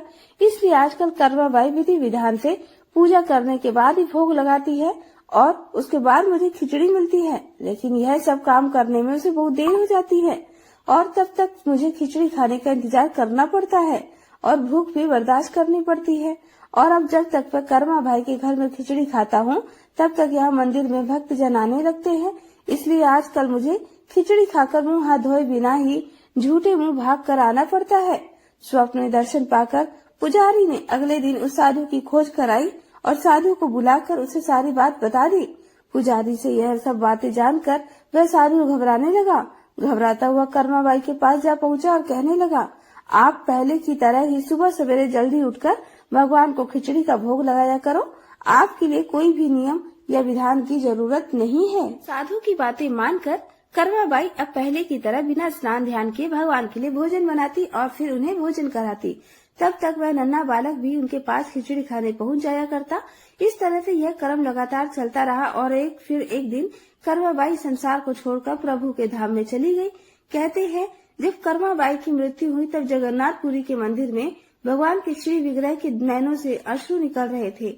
यह देखकर मंदिर के सभी पुजारी और जगन्नाथपुरी के राजा भी मंदिर में उपस्थित हो गए और प्रभु से विनती करने लगे, हे प्रभु, क्या हमसे कोई भूल या अपराध हो गई है जिसके कारण जगत के पालनहार की आंखों से आंसू निकल रहे हैं। फिर उसी रात पुजारी जी और जगन्नाथपुरी के राजा के स्वप्न में भगवान ने दर्शन देकर कहा, आज माँ कर्माबाई इस लोक से विदा हो गई है और मुझे में ही विलीन हो गई, परंतु अब रोज सुबह सवेरे मुझे बाजरे की खिचड़ी कौन खिलाएगा। फिर अगले दिन जगन्नाथपुरी के राजा ने मंदिर के सभी पुजारियों और संतों से राय ली और यह आदेश जारी कर दिया कि आज से भगवान को सुबह सवेरे सबसे पहले माँ कर्माबाई के नाम से खिचड़ी का भोग लगाया जाएगा, जिससे भगवान को कभी भी माँ कर्माबाई की कमी महसूस न हो। कहा जाता है आज भी भगवान जी श्री जगन्नाथ जी के मंदिर में श्री जगन्नाथ जी के विग्रह को 56 भोग से पहले बाल रूपे खिचड़ी का भोग लगाया जाता है और इसे बाल भोग कहा जाता है। सभी प्रेम से बोलिए कर्माबाई की जय। अब सुनिए तपसी और लपसी की कहानी, क्योंकि बिना लपसी तपसी की कहानी के सुनी गई कथाओं का कोई भी पुण्य प्राप्त नहीं होता। इसलिए कार्तिक मास के हर दिन नियम से अंत में लपसी तपसी की कहानी भी सुनी जाती है। एक बार की बात है, एक लपसी था और एक तपसी था। तपसी तो भगवान की तपस्या करता था और लपसी सवा शेर की लापसी बनाकर उसका भोग लगाकर जीव लेता था। एक दिन वे दोनों आपस में झगड़ा करने लगे। तपसी बोला, मैं बड़ा हूँ। लपसी बोला, मैं बड़ा हूँ। इतने में देवर्षि नारद वहाँ आए और बोले, तुम दोनों क्यों झगड़ा कर रहे हो। लपसी ने बताया कि हे देवर्षि, मैं बड़ा हूँ। और तपसी ने कहा, मैं बड़ा हूँ। तपसी बोला, मैं सारा दिन भगवान की पूजा करता हूँ, इसलिए मैं बड़ा हूँ। यह सुनकर नारद जी ने कहा कि मैं तुम्हारा फैसला कल कर दूंगा। कार्तिक मास चल रहा था। दूसरे दिन लपसी और तपसी नहा कर आए तो नारद जी ने 1.25 करोड़ की अंगूठी उनके सामने फेंक दी। लपसी का ध्यान उस अंगूठी पर नहीं गया। तपसी तपस्या करने बैठा था तो उसे जमीन पर पड़ी हुई अंगूठी दिखाई पड़ी और उसने उसे अपने घुटने के नीचे छुपा लिया और तपस्या करने लगा। उधर लपसी लापसी बनाकर उसका भोग भगवान को लगाकर जीवने बैठ गया। इतने में ही देवर्षि नारद वहाँ प्रकट हुए। उन्हें देखकर दोनों ने प्रणाम किया और फिर दोनों एक साथ पूछा, बताइए देवर्षि, हम दोनों में से कौन बड़ा है। फिर तपसी ने एक बार फिर कहा कि मैं बड़ा हूँ। लपसी हाथ जोड़कर खड़ा रहा। तब देवर्षि ने कहा कि मैं अभी इस बात का निर्णय कर देता हूँ। देवर्षि ने तपसी को इशारा किया और कहा कि तुम जरा अपना घुटना तो उठाओ। तब तपसी के घुटने के नीचे 1.25 करोड़ की अंगूठी निकली, जिसे देखकर नारद जी बोले, यह अंगूठी तूने चुराई है, तुझे तेरी तपस्या का फल नहीं मिलेगा। तब तपसी बोला, हे नारद जी, मेरी तपस्या का दोष कैसे दूर होगा। नारद जी ने कहा, रोटी बनाकर बाटियां नहीं बनाया तो तुझे फल मिलेगा, ब्राह्मण जमाकर दक्षिणा नहीं दी तो तुझे फल मिलेगा, साड़ी देकर ब्लाउज नहीं दिया तो तुझे फल मिलेगा, और जो दिए से दिया जलाए उसका फल तुझे मिलेगा। सब व्रत त्योहारों की कहानी सुनने के बाद जो तेरी कहानी ना सुने उसका फल तुझे मिलेगा। तब से लपसी की तपसी कहानी सुनी और सुनाई जाती है। कहानी सुनने के बाद कहा जाता है, लपसी का फल लपसी ना होयो, तपसी का फल तपसी ना होयो, माँ की कहानी कथा का फल माने को हो। यह थी लपसी और तपसी की कहानी। सभी प्रेम से बोलिए, कार्तिक के ठकुराई दामोदर जी की जय। कार्तिक मास में सुनी जाने वाली धर्मराज जी की कहानी। धार्मिक मान्यता के अनुसार हर व्यक्ति को अपने जीवन काल में धर्मराज जी की कहानी जरूर सुननी चाहिए। कहते हैं इस कहानी को सुनने से वैकुंठ धाम के रास्ते खुल जाते हैं। आइए आज हम भी सुनते हैं धर्मराज जी की कहानी। पौराणिक कथा के अनुसार एक गांव में एक बुढ़िया रहती थी। वो खूब व्रत और पूजन किया करती। जब उसकी उम्र पूरी हो गई तो उसे यमदूत लेने आए और वो उनके साथ चल दी। रास्ते में चलते चलते एक गहरी नदी आई तो यमदूतों ने उससे पूछा, माई, क्या तुमने कभी गौदान किया है या नहीं। बुढ़िया ने तुरंत पूरी श्रद्धा के साथ गाय का ध्यान किया तो गाय उसके सामने आ गई। फिर उस बुढ़िया ने उस गाय की पूंछ पकड़कर नदी आसानी से पार कर ली। कुछ देर बाद उसके रास्ते में काले कुत्ते आ गए। तब यमदूतों ने कहा कि क्या कभी कुत्तों को खाना दिया है या नहीं, तो वो उसके रास्ते से चले गए। वह बुढ़िया फिर से आगे बढ़ने लगी। तब उसके रास्ते में कौवे आ गए तो यमदूतों ने बोला कि क्या तुमने कभी किसी ब्राह्मण की बेटी के सिर पर तेल लगाया है या नहीं। बुढ़िया ने फिर ब्राह्मण की बेटी का ध्यान किया तो वो कौवे वापस चले गए। अब आगे बढ़ने पर बुढ़िया के पैर में कांटे चुभने शुरू हो गए। यमदूतों ने बोला, क्या तुमने कभी खड़ाऊ या चप्पल का दान दिया है या नहीं। फिर उस बूढ़ी औरत ने ध्यान लगाया तो खड़ाऊ उसके पैरों में आ गई। बूढ़ी औरत फिर से आगे बढ़ी तो चित्रगुप्त जी ने यमराज से कहा, आप यहाँ किसे लेकर आए हो? तब यमराज जी ने कहा, बूढ़ी औरत ने दान पुण्य तो बहुत किए हैं, लेकिन उन्होंने अपने जीवन में धर्मराज के लिए कुछ नहीं किया, इसलिए आगे के द्वार इसके लिए बंद है। धर्मराज जी की सारी बात सुनने के बाद बुढ़िया बोली, आप मुझे सिर्फ 7 दिन के लिए धरती पर वापस भेज दें। मैं पूरी श्रद्धा से धर्मराज जी का व्रत और उद्यापन करके वापस यहाँ लौट आऊंगी। यमराज ने उसे धरती पर वापस भेज दिया। वो बूढ़ी औरत अपने गांव आ गई और गांव वालों ने उसे भूतनी समझकर अपने घर के दरवाजे बंद कर दिए। जब वो अपने घर गई तो उसके बेटे बहू भी डर के मारे दरवाजे बंद करने लगे। बूढ़ी औरत ने कहा, मैं भूत नहीं हूँ, मैं तो धर्मराज जी के यहाँ से आज्ञा लेकर सिर्फ 7 दिन के लिए इस धरती पर वापस आई हूँ। इन 7 दिनों में मैं धर्मराज जी का व्रत और उद्यापन करूंगी, जिससे मेरे लिए परलोक के रास्ते खुल जाएंगे। बुढ़िया की बातें सुनकर और उसके बेटे बहू उसके लिए पूजा की सामग्री में ले आए, लेकिन जब बुढ़िया कहानी कहती है तब वो हुंकारा नहीं भरते थे, जिससे बुढ़िया बाद में अपनी पड़ोसन को कहानी सुनाने लगी और वो हुंकारा भी भरने लगी। इस तरह से 7 दिनों तक उसने धर्मराज जी की विधि विधान से व्रत और पूजा करी और उसके बाद उद्यापन करके धर्मराज जी बुढ़िया को लेने के लिए विमान भेज देते हैं। स्वर्ग से आए विमान को देखकर उसके बेटे बहू के साथ सारे गांव वाले भी स्वर्ग जाने को तैयार हो जाते हैं। बुढ़िया उनसे कहती है, तुम सब कहाँ तैयार हो रहे हो? मेरी कहानी तो सिर्फ मेरी पड़ोसन ने सुनी है, इसलिए वही मेरे साथ जा सकती है। तब सारे गांव वाले उस बुढ़िया से धर्मराज जी की कहानी सुनाने का आग्रह करने लगे। तब बुढ़िया ने उन्हें भी कहानी सुना देती है। कहानी सुनाने के बाद गांव के सभी लोग विमान में बैठकर स्वर्ग को जाते हैं। तो धर्मराज जी कहते हैं, मैंने तो यह विमान केवल बुढ़िया को लाने के लिए भेजा था। तब बुढ़िया माई ने कहा, धर्मराज जी, मैंने अपने जीवन में जो भी पुण्य किए हैं उनमें से आधा भाग मैं अपने गांव वालों को देना चाहती हूँ। इस तरह से धर्मराज जी ने गांव के सभी लोगों को स्वर्ग में जाने दिया। हे धर्मराज महाराज, जैसे आपने उस बुढ़िया और गांव के सभी लोगों को स्वर्ग में जगह दी, उसी तरह हमें भी देना। साथ ही कहानी सुनकर हुंकारा भरने वालों को भी और कहानी कहने वालों को भी परलोक में जगह देना। तो यह थी धर्मराज जी की कहानी। अब सुनिए गौ माता की कहानी। धारणा यह है कि कथा एक समय भीष्म पितामह ने युधिष्ठिर महाराज को सुनाई थी। दरअसल भीष्म पितामह का कहना था कि गाय का मूत्र और गोबर इतना गुणवान है कि इससे हर रोग का निवारण हो सकता है। इतना ही नहीं, इसमें माँ लक्ष्मी जी का वास भी होता है, इसलिए इसे बहुत ही शुभ माना जाता है। हमारे हिंदू धर्म में गाय को माता का दर्जा दिया जाता है। कुछ लोग इसे गाय माँ और कुछ गौ माता भी कहते हैं। यहाँ तक कि अगर हम शास्त्रों का इतिहास देखें तो गाय भगवान कृष्ण को भी बहुत प्रिय थी, इसलिए तो वे अपना अधिकतर समय अपनी गौओं के साथ ही बिताया करते थे। एक बार देवी लक्ष्मी जी ने मनोहर रूप यानी बहुत ही अद्भुत रूप धारण करके गौओं के एक झुंड में प्रवेश कर लिया और उनके इस अद्भुत सुंदर रूप को देखकर गौओं ने पूछा कि देवी आप कौन हैं और कहां से आई हैं? गौओं ने यह भी कहा कि आप पृथ्वी की अनुपम सुंदरी लग रही हो। तब गायों ने एकदम से कहा कि सच सच बताओ, आखिरकार तुम हो कौन और तुम्हें कहाँ जाना है? तुम यहाँ क्यों आई हो? तब देवी लक्ष्मी जी ने, जो कि बहुत ही अद्भुत रूप धरी थी, उन्होंने विनम्रता से गौओं से कहा कि तुम सबका कल्याण हो। असल में मैं इस जगत में अर्थात संसार में लक्ष्मी के नाम से प्रसिद्ध हूँ और सारा जगत मेरी कामना करता है, मुझे पाना ही चाहता है। मैंने दैत्यों को छोड़ दिया था और इसलिए वे सदा के लिए नष्ट हो गए, श्रीहीन हो गए। इतना ही नहीं, मेरे आश्रय में रहने के कारण इंद्र, सूर्य, चंद्रमा, विष्णु, वरुण तथा अग्नि आदि सभी देवता सदा के लिए आनंद भोग रहे हैं।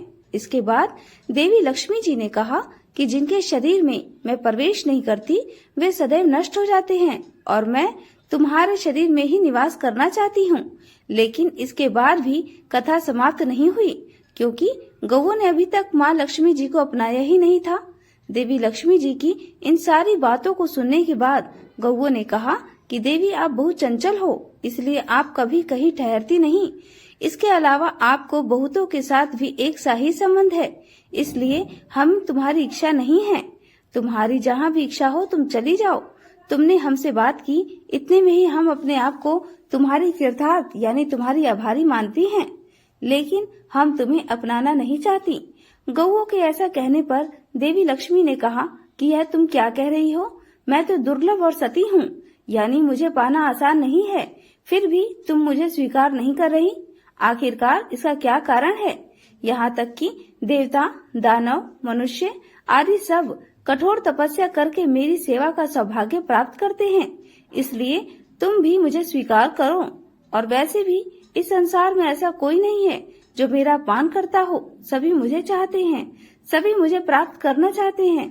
देवी लक्ष्मी जी की इन बातों को सुनकर सभी गौओं ने कहा कि देवी, हम तुम्हारा अपमान या अनादर नहीं कर रही, बल्कि केवल तुम्हारा त्याग कर रही हैं, और वह भी सिर्फ इसलिए कि तुम्हारा मन बहुत चंचल है। तुम कहीं भी जमकर नहीं रहती, यानी एक स्थान पर नहीं ठहरती, इसलिए अब बातचीत करने से कोई लाभ नहीं। इसलिए तुम यहाँ जहाँ जाना चाहती हो जा सकती हो। इस तरह से गौओं ने भी माँ लक्ष्मी जी का त्याग कर दिया, क्योंकि गौओं को पता था कि लक्ष्मी जी कभी किसी एक के पास नहीं रहती, बल्कि पूरे संसार में घूमती रहती हैं। फिर भी माँ लक्ष्मी जी ने हार नहीं मानी और इतना सब होने के बाद भी अपनी बात जारी रखी। आखिरकार देवी लक्ष्मी जी ने कहा, गौओं, तुम दूसरों का आदर लेने वाली हो, और अगर तुमने मुझे ही त्याग दिया तो सारे जगत में मेरा अनादर होने लगेगा। इसलिए तुम मुझ पर भी अपनी कृपा करो। मैं तो तुम सबसे केवल सम्मान ही चाहती हूँ। तुम लोग सदा सबका कल्याण करने वाली पवित्र और सौभाग्यवती हो, तो मुझे भी बस आज्ञा दो कि मैं तुम्हारे शरीर के किस अंग में, किस भाग में निवास करूं। देवी लक्ष्मी जी के इस तरह आग्रह करने पर गौओं ने सोचा कि हर कोई तो देवी लक्ष्मी जी की कामना करता है, उन्हें प्राप्त करना चाहता है, और यह हमारी कामना कर रही है। तो गौओं का मन भी बदल गया। तब गौओं ने कहा, हे यशस्विनी, हमें तुम्हारा सम्मान अवश्य ही करना चाहिए, इसलिए अब तुम हमारे गोबर और मूत्र में निवास करो, क्योंकि हमारी यह दोनों वस्तुएं ही परम पवित्र हैं। तब माँ लक्ष्मी जी ने कहा, धन्यवाद और धन्य भाग मेरे, जो तुम लोगों ने मुझ पर अनुग्रह किया, यानी मेरे प्रति इतनी कृपा दिखाई। अब तो मैं ऐसा अवश्य ही करूंगी। मैं सदैव तुम्हारे गोबर और मूत्र में ही निवास करूंगी। सुखदायिनी गौ अर्थात सुख देने वाली गौ, तुमने मेरा मान रख लिया, इसलिए तुम्हारा भी कल्याण हो। बस यही कारण है कि गौ माता की दोनों वस्तुओं को लक्ष्मी जी का ही रूप समझा जाता है। पद्म पुराण के अनुसार गाय के मुख में चारों वेदों का निवास है। उनके सींगों में भगवान शंकर और भगवान विष्णु सदा विराजमान रहते हैं।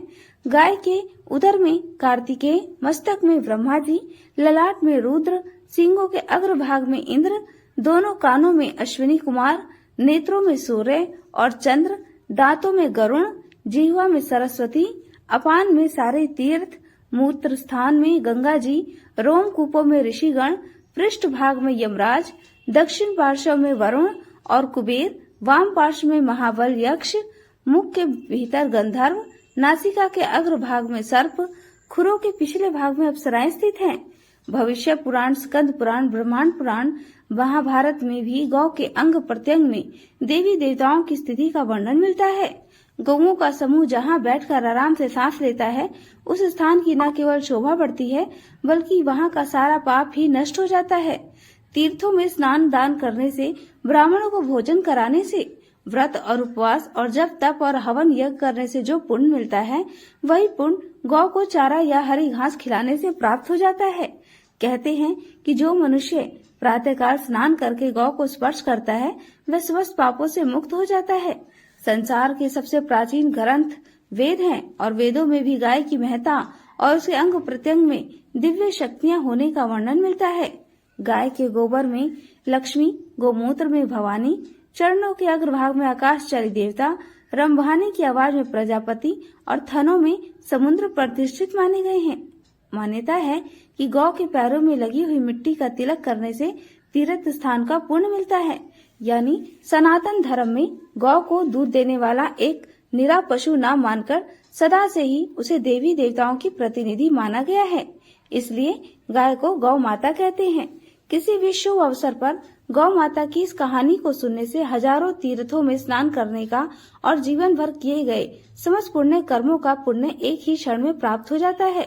यह थी गौ माता की कहानी। प्रेम से बोलिए गौ माता की जय।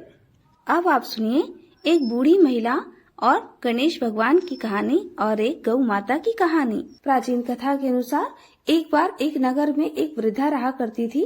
वह रविवार को नियम से घर आंगन को गोबर से लीप कर फिर भोजन तैयार करती और फिर सूर्यदेव को भोग लगाने के बाद ही खुद भोजन किया करती। ऐसा व्रत करने से उनका घर धन धान्य से भरा रहता था। हरि की कृपा से घर में किसी प्रकार का कोई दुख नहीं होता था। घर में सब कुछ आनंद मंगल था। इसी तरह कुछ दिन बीत जाने पर वह पड़ोसन जिसकी गाय का गोबर वह वृद्धा लाया करती थी, वह विचार करने लगी कि यह बूढ़ी माई हमेशा मेरी गाय का गोबर ले जाती है। यह सोचकर एक दिन उसने अपनी गाय को घर के अंदर बांध दिया। फिर तो वह हर दिन ही अपनी गाय को घर के भीतर बांधना शुरू करने लगी। इधर गोबर न मिलने पर बूढ़ी माई रविवार के दिन अपने घर को लीप नहीं पाई, इसलिए न उन्होंने भोजन बनाया, न भगवान को भोग लगाया और न ही खुद भोजन किया। इस तरह उन्होंने निराहार व्रत किया। सुबह से शाम, शाम से रात हो गई और वह बूढ़ी माई भूखी ही सो गई। फिर रात में भगवान ने उन्हें स्वप्न में दर्शन दिए और भोजन न बनाने और भोग न लगाने का कारण पूछा। तब बूढ़ी माई ने सूर्यदेव को बताया कि गोबर न मिलने के कारण आज वह भोजन नहीं बना सकी।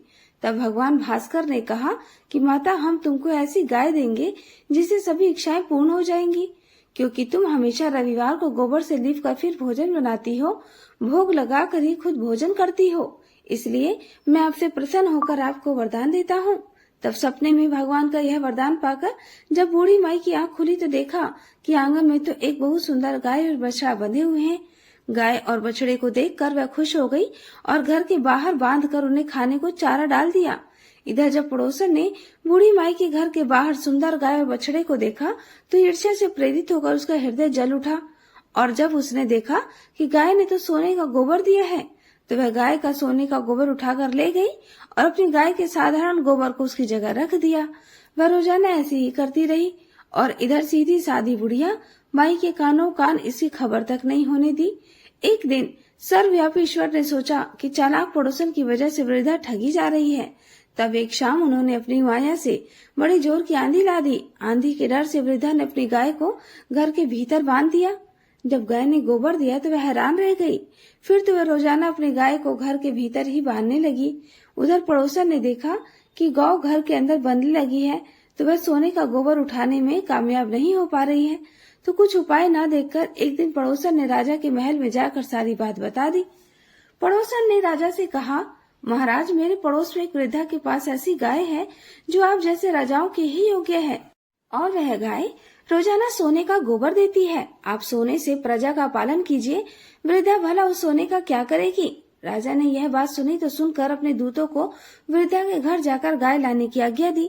वृद्धा सुबह सुबह ईश्वर को भोग लगाकर भोजन ग्रहण करने ही जा रही थी, तभी राजा के सेवक गाय को खोल कर ले गए। यह देखकर वह बहुत रोई, चिल्लाई, लेकिन कर्मचारियों ने एक ना सुनी। उस दिन फिर वृद्धा गाय के वियोग में भोजन न कर पाई और रात भर रो रोकर भगवान से गाय को पुनः पाने की प्रार्थना करती रही। वहीं दूसरी ओर राजा गाय को देखकर बहुत प्रसन्न हुआ। सुबह जैसे ही उठा तो देखा सारा महल गोबर से भरा है। राजा यह देखकर घबरा गया। भगवान ने रात में राजा को स्वप्न कहा, हे राजा, गाय वृद्धा को लौटा दे, नहीं तो तेरी भलाई नहीं है। रविवार के व्रत से प्रसन्न होकर मैंने उस वृद्धा को यह गाय दी थी। सुबह होते ही राजा ने वृद्धा को बुलाकर बहुत सारा धन देकर सम्मानित सहित गाय और बछड़ा उसे वापस कर दिया। इसके साथ ही पड़ोसन को बुलाकर उचित दंड भी दिया। ऐसा करने से राजा के महल की गंदगी दूर हो गई और उस राजा ने नगरवासियों को आदेश दिया कि अपनी समस्त कामनाओं की पूर्ति के लिए वे सभी रविवार का व्रत रखें। और जब प्रजा ने रविवार व्रत का पालन करके कथा का श्रवण किया तो उन सभी के घर में सुख समृद्धि के भंडार भर गए। ऐसी है रविवार व्रत की महिमा। बोलिए सूर्य नारायण भगवान की जय। कार्तिक मास में सुनी जाने वाली जाट और भाट की कहानी। एक समय की बात है, किसी गांव में एक जाट और एक भाट रहते थे। दोनों अच्छे मित्र थे। एक बार जाट अपनी बहन के घर जाने को तैयार हुआ तो भाट अपनी ससुराल जाने की तैयारी करने लगा। दोनों साथ चल पड़े। रास्ते में रुककर एक कुएं की मुंडेर पर बैठ गए। जाट ने भाट से कहा, नगर बसेरा कर लेते हैं। इस पर भाट बोला, तू कर ले नगर बसेरा, मैं तो अपनी ससुराल जा रहा हूँ, वहाँ खूब खातिरदारी होगी। जाट वहीं कुएं के पास बैठा पानी की घंटी और चावल के दाने लेकर नगर बसेरा करता है। नगर बसेरा जो करे सोमल धोवे पाँव, ताता मांडा तापसी देगी मेरी माँ, माँ देगी मावसी देगी द्वारका का वास, मीठा मीठा ग्रास, वृंदावन का पास। 5 कुठी छठी राम, मेरा जीवड़ो श्री कृष्ण के पास। डालू पानी हो जाए घी, झट से निकल जाए मेरा जी। इस तरह नगर बसेरा करके जाट अपनी बहन के घर की ओर चल पड़ता है। जाट की बहन ने भाई के आने पर खूब खातिरदारी की। घी बूरे के साथ भाई को जमाया। दोनों ने बैठकर ढेर सारी बातें करी। इधर भाट अपने ससुराल पहुंचा तो वहां आग लगी हुई थी। आग बुझाने में उसका हाथ और मुंह भी काले हो गए और खुद भी थोड़ा झुलस गया। न रोटी मिली न पानी, किसी ने पूछा तक नहीं। एक पड़ोसन आई तो उसने भाट की सास को कहा, जवाई आया है, जरा उसकी आओ भगत कर लो। सास बोली, सब कुछ तो जल गया, अब कहाँ से आओ भगत करूं। तब पड़ोसन ने भाट को एक रोटी के साथ छाछ दी। भाट ने वही खाकर गुजारा किया। शाम को वह दोनों अपने अपने घर की ओर वापस चल पड़े। रास्ते में मिले, एक दूसरे का हाल पूछा। भाट बोला, मेरी ससुराल में तो आग लगी हुई थी, आग बुझाने में खुद काला हो गया हूँ। न रोटी मिली न पानी मिला। जाट बोला, मेरी बहन ने तो खूब खातिर करी। फिर बोला, मैंने कहा था ना नगर बसेरा कर लेते हैं, चल अब आजा नगर बसेरा कर ले। लेकिन भाट फिर न माना। कह दिया। भाट के जाने के बाद जाट फिर से पानी का लोटा और चावल लेकर बैठा और नगर बसेरा करने लगा। नगर बसेरा जो करे सोमल धोवे पाँव, ताता मांडा तापसी देगी मेरी माँ। माँ देगी मावसी, देगी द्वारका का वास, मीठा मीठा ग्रास, वृंदावन का वास। 5 कुटी छठी रास, मेरा जीवड़ो श्री कृष्ण के पास। डालू पानी हो जाए घी, झट से निकल जाए मेरा जी। ऐसा कहकर वह वहाँ से चल पड़ा। घर पहुँचते ही जाट की मौसी ने बहुत लाड़ प्यार किया। उधर भाट घर गया, उसकी भैंस खो गई। उसका पिता एक लाठी लेकर उसकी ओर दौड़ा और कहने लगा, ससुराल गया तो आग लगा दी, अब यहाँ आया तो भैंस खो दी। जा पहले भैंस लेकर आ, तभी रोटी पानी मिलेगा। भाट सारा दिन भैंस ढूंढता रहा, लेकिन उसे भैंस कहीं नहीं मिली। जाट और भाट की मुलाकात फिर से बाजार में हुई। जाट ने भाट के हालचाल पूछे तो भाट बोला, वापस आते ही मेरी भैंस खो गई, तब से भैंस को ढूंढ रहा हूँ, रोटी का तो पूछो ही मत। जाट बोला, मैंने कहा था ना नगर बसेरा कर लेते हैं, लेकिन तूने मेरी नहीं मानी। जाट की बात सुनकर भाट बोला कि तेरे नगर बसेरे में इतनी ताकत है तो चल अब कर ही लेते हैं। दोनों ने बैठकर नगर बसेरा किया। नगर बसेरा जो करे सोमल धोवे पाँव, ताता मांडा तापसी देगी मेरी माँ। माँ देगी माओसी, देगी द्वारका का वास, मीठा मीठा ग्रास, वृंदावन का वास। 5 कुटी छठी रास, मेरा जीवड़ा कृष्ण के पास। डालू पानी हो जाए घी, झट से निकल जाए मेरा जी। दोनों के नगर बसेरा करने पर भाट जैसे ही आगे बढ़ा तो उसकी खोई हुई भैंस मिल गई, जिसे लेकर वह घर पहुंचा। घर पहुंचते ही माँ ने कहा, बेटे को आते ही घर से निकाल दिया, सारे दिन से भूखा प्यासा भटक रहा है।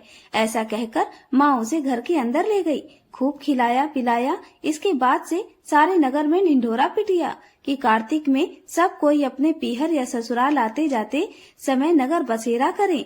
कार्तिक महाराज के जैसे भाट को नगर बसेरा करने का फल मिला, वैसे ही इस कथा को कहते सुनते और हुंकार भरते सबको फल प्राप्त हो। जय कार्तिक महाराज की।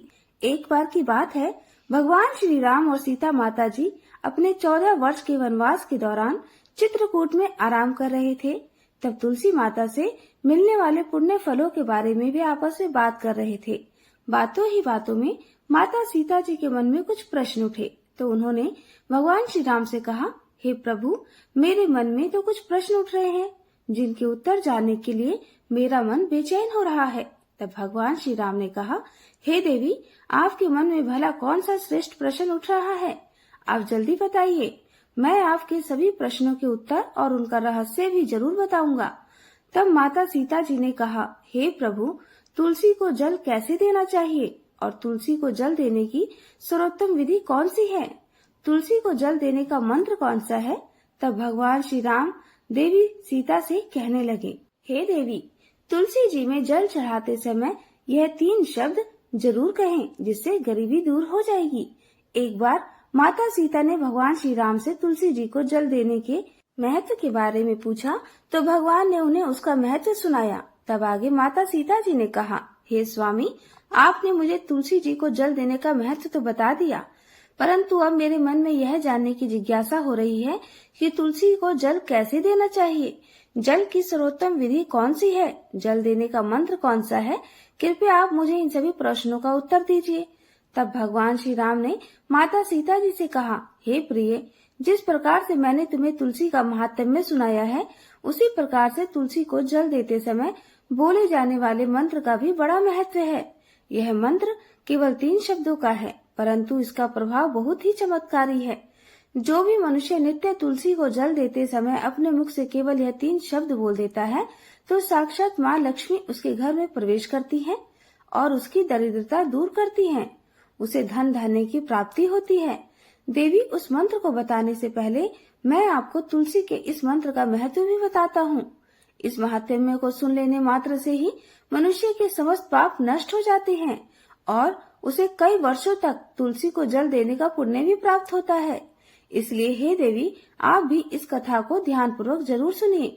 तब माता सीता जी ने कहा, हे प्रभु, मैं तो इस कथा को पूरा अवश्य सुनूंगी। कृपया अब आप मुझे तुलसी के मंत्र का महात्म्य सुनाइए। तब भगवान श्री राम कहने लगे, हे देवी, एक समय दक्षिण दिशा में एक अत्यंत शोभायमान नगरी थी। उस नगरी में सुरेश नाम का एक खोटी बुद्धि का ब्राह्मण रहता था और वह पापियों का तो शिरोमणि ही था, सरदार ही था। और उसका जन्म एक ऐसे ब्राह्मण परिवार में हुआ था जो पाप कर्म करने वाले और शास्त्र ज्ञान से शून्य थे। वह जन्म से तो ब्राह्मण था, लेकिन कर्म से वह अत्यंत दुराचारी था। वह ना तो पूजा पाठ करता, ना अतिथियों का सत्कार करता और यहाँ तक कि अपने द्वार पर आए हुए अतिथियों को बिना कुछ दान दिए ही निर्दयता पूर्वक भगा दिया करता था। वह सदैव ही पराई स्त्री में आसक्त रहता और उसे मदिरा पान करने की भी बुरी लत थी। साथ ही वह मांस भी खाता था। वह दिन में खेतों में काम करके पत्ते बेचकर जीविका चलाता, रात में व्यभिचार करता था। इस प्रकार से उस ब्राह्मण ने अनेक वर्षों तक जीवन बिताया। फिर एक दिन वह दुर्बुद्धि बेचने के लिए पत्ते इकट्ठे करने के लिए एक ऋषि के आश्रम के आसपास घूमने लगा और वहां लगे हुए पेड़ों से पत्ते तोड़ने लगा। तो वहीं पर एक काल रूपधारी काले भयानक सर्प ने उस ब्राह्मण को काट लिया और उसी समय उसकी मृत्यु हो गई। तब उसके बाद 2 यमदूत उसे लेने के लिए उस स्थान पर प्रकट हो गए और उसे उठाकर यमलोक ले जाने लगे। मार्ग में वह यमदूतों के सामने बहुत करुण विलाप करने लगा और बोला, हे दूतों, मुझे कहाँ लेकर जा रहे हो? मुझे छोड़ दो। लेकिन यमदूत उसे यह कहकर घसीटते हुए ले जा रहे थे, अरे दुष्ट ब्राह्मण, तुझे तेरे पाप कर्मों के कारण सांप ने डस लिया है। अब तो यमराज जी तुझे अवश्य घोर नरक में डाल देंगे। फिर यम के दूत उस ब्राह्मण को लेकर यमलोक पहुंच गए और यमराज जी के सामने खड़े हो गए। तब चित्रगुप्त महाराज जी उस ब्राह्मण का लेखा जोखा निकालकर महाराज जी से कहने लगे, धर्मराज, इस ब्राह्मण ने बचपन से लेकर मृत्यु तक पाप ही पाप किए हैं, परंतु पूरे जीवन में तो इसने कोई पुण्य का काम ही नहीं किया। तब धर्मराज जी अपने दूतों से कहते हैं, हे दूतों, इसे घोर पाप करने वाले ब्राह्मण को उठाकर ले जाओ और इसे नरक में डाल दो। फिर यम के दूत उस पंडित को लेकर नरक की भयंकर अग्नि में धकेल देते हैं। तो अनेक वर्षों तक नरक में सजा भुगतने के बाद उस ब्राह्मण को अपने दूसरे जन्म में एक बैल का शरीर मिला। बैल का जन्म पाकर वह बोझ उठाने का काम करने लगा। उसका मालिक उसे दिन रात काम करवाने लगा। फिर जब उस बैल की शक्ति कम हो गई तो उसके मालिक ने उसे एक लंगड़े आदमी को बेच दिया। तो उस लंगड़े आदमी ने उस बैल को खुद का बोझ उठाने के काम में उपयोग करना शुरू कर दिया। वह उसकी पीठ पर बैठकर दूर दूर घूमता था। इस प्रकार से उस बैल ने 10 वर्षों तक उस लंगड़े का आदमी का बोझ उठाया। फिर एक दिन वह लंगड़ा आदमी उस बैल की पीठ पर बैठकर किसी ऊंचे पर्वत पर जा रहा था। उस पर्वत पर बहुत देर तक ऊंचाई चढ़ने के कारण वह बैल थक गया, उसकी शक्ति कम हो गई और वह बेहोश होकर जमीन पर गिर पड़ा और अंतिम सांस लेने लगा। तो वहां पर खड़े लोगों को उस बैल पर बड़ी दया आ गई और वह उसके मुख में पानी डालने लगे। उन्हीं लोगों में एक पुण्यात्मा इंसान भी था। उसने उस बैल का कल्याण करने के लिए अपना समस्त पुण्य उस बैल को दे दिया। तो वहां पर खड़े हुए कुछ और लोगों ने भी अपने अपने पुण्य को उस बैल को समर्पित कर दिया। जब सभी लोग अपना अपना पुण्य उस बैल को समर्पित कर रहे थे तो वही भीड़ में एक वैश्या भी खड़ी थी और यह सब देखकर उस वैश्या ने भी अपना पुण्य उस बैल को दे दिया। फिर कुछ ही क्षणों के बाद उस बैल की मृत्यु हो गई और फिर उस स्थान पर यमदूत आए और उस बैल के शरीर से उस ब्राह्मण की आत्मा को निकालकर यमलोक ले गए। यमलोक में ले जाकर उसे यमराज जी के सामने खड़ा कर दिया। फिर चित्रगुप्त महाराज जी ने उसका लेखा जोखा देखा तो आश्चर्य में पड़ गए, क्योंकि वैश्या के द्वारा दिया गया पुण्य सबसे अधिक बड़ा था और उस पुण्य के प्रभाव से उस ब्राह्मण के सभी जन्मों के पाप नष्ट हो गए थे। फिर यमराज जी ने उस ब्राह्मण के सारे पाप क्षमा कर दिए और कहने लगे, हे ब्राह्मण, उस वैश्य ने तुझे अपना पुण्य देकर तुझ पर बड़ा उपकार किया है। केवल उसी के पुण्य के कारण तुम्हारे सब जन्मों के पाप नष्ट हो गए हैं। और फिर यमराज जी ने उसे एक बार फिर से मनुष्य योनि में जन्म प्रदान किया। इस बार उसे पृथ्वी पर एक उत्तम पंडित कुल में जन्म मिला। उस महापुण्य के प्रभाव से उसे जन्म में पूर्व जन्म की सारी बातें याद आने लगी। तो वह ब्राह्मण खड़ा हो गया और उसे याद आया कि पिछले जन्म में जब वह बैल था तो एक वैश्या ने मुझे अपने पुण्य दे दिए थे, और उसके मन में उस वैश्या के बारे में जानने की इच्छा हो गई और उस महापुण्य के बारे में जानने के लिए वह उस वैश्या का पता लगाने के लिए ढूंढता हुआ उस नगर में चला गया। तो वह वैश्या अब तक बूढ़ी हो गई थी और फिर जब उसे ढूंढने पर वह वैश्या मिल गई तो वह उसके सामने जाकर उसे बार बार प्रणाम करने लगा और उसका धन्यवाद करने लगा। तब वैश्या कहने लगी, हे ब्राह्मण, आप कौन हैं और किस कारण आप मुझे वैश्या को धन्यवाद कर रहे हैं? मैंने आपका कौन सा कार्य किया है कि आप मुझे बार बार धन्यवाद दे रहे हैं? तो वह ब्राह्मण कहने लगा, हे माता, मैं वही बैल हूँ जिसे तुमने अपना पुण्य दे डाला था। अपने पाप कर्मों के कारण मुझे पिछले जन्म में बैल का जन्म मिला था और उस पर्वत पर जब मैं मर रहा था तो तुमने मुझे अपना पुण्य दान दिया था और तुम्हारे पुण्य के प्रभाव से ही आज मुझे फिर से मनुष्य जन्म मिला है। तुम्हारे द्वारा दिए गए उसी पुण्य के कारण मुझे अपने पूर्व जन्म की सारी बातें याद हैं। लेकिन हे माता, मैं आज यहाँ पर यह जानने के लिए आया हूँ कि आपने मुझे उस समय कौन सा अपना पुण्य दान दिया था जिस कारण से मेरे सभी जन्मों के पाप खत्म हो गए। मैं उसी पुण्य के बारे में जानना चाहता हूँ। ब्राह्मण की बात सुनकर वैश्या ने कहा, हे ब्राह्मण, मैंने तो अपने जीवन में कभी कोई पुण्य का काम ही नहीं किया, परंतु मेरे घर में एक तोता है जो पिंजरे में रहकर हमेशा कुछ बोलता रहता है और उसी को सुन सुनकर मेरी अंतरात्मा पवित्र हो गई है। उसी तोते के द्वारा बोले गए मंत्र का पुण्य मैंने तुम्हें दान में दे दिया था। फिर वह वैश्या और पंडित उस तोते के पास गए। तब वह वहां जाकर ब्राह्मण उस तोते से पूछा, हे तोते, तुम कौन सा मंत्र बोलते रहते हो जिससे हमारे जीवन का उद्धार हुआ? यह मंत्र तुम्हें किसने सिखाया और इस मंत्र का क्या अर्थ होता है? तब उस तोते ने अपने पूर्व जन्म का वृतांत सुनाना आरंभ किया। वह तोता कहने लगा, हे ब्राह्मण, पिछले जन्म में मैं एक पंडित था। मैं अपने ज्ञान के अहंकार में अंधा हो गया था। मैंने कभी गुरुजनों का आदर नहीं किया, सदैव ही उनका अपमान किया। मुझे अपने ज्ञान पर इतना ज्यादा गर्व हो गया था कि जिस कारण से मेरे अंदर क्रोध और अधिक बढ़ गया था और मारे क्रोध के मैं सभी से द्वेष करने लगा।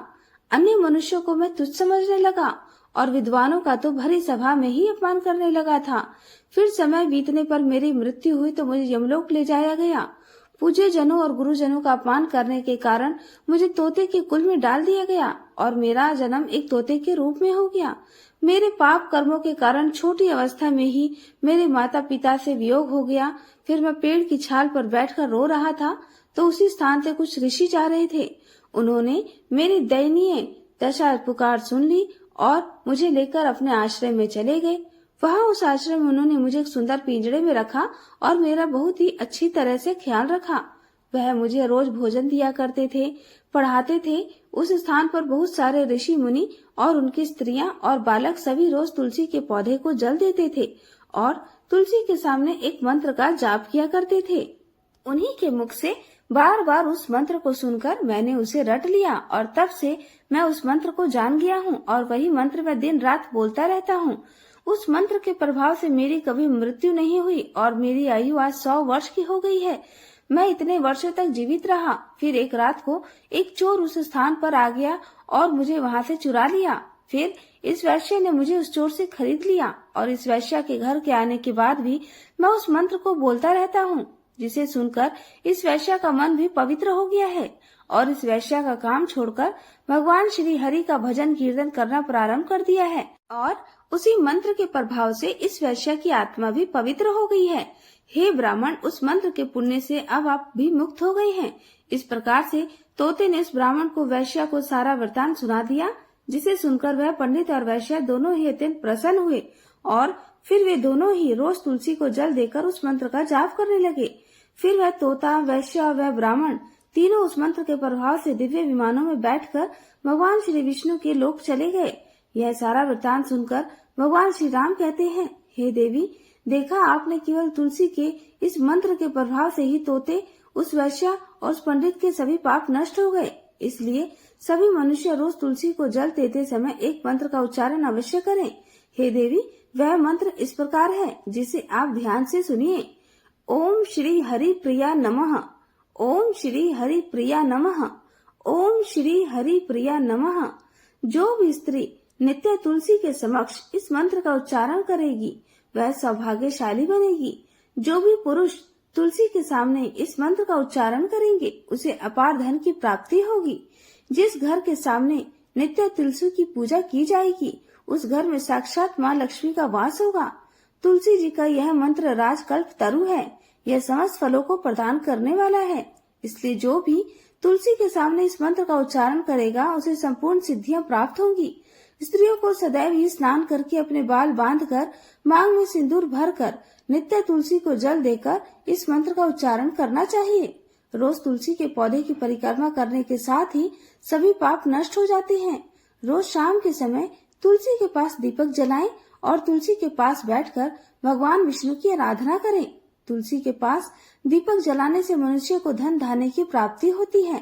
हजारों अमृत घड़ों से नहाने पर भी श्री हरि की इतनी तृप्ति नहीं मिलती जितनी मनुष्य के द्वारा तुलसी का एकमात्र एक पत्ता चढ़ाने से ही हो जाती है। 1000 गायों के दान से मनुष्य जो फल प्राप्त करता है वही फल तुलसी के पत्ते के दान करने से पा लेता है। तो इस प्रकार भगवान श्री राम ने माता सीता जी को तुलसी जी का महात्म्य सुनाया। तो यह थी तुलसी माता की कथा। सभी प्रेम से मिलकर बोलिए तुलसी मैया की जय। श्री हरि विष्णु भगवान की जय।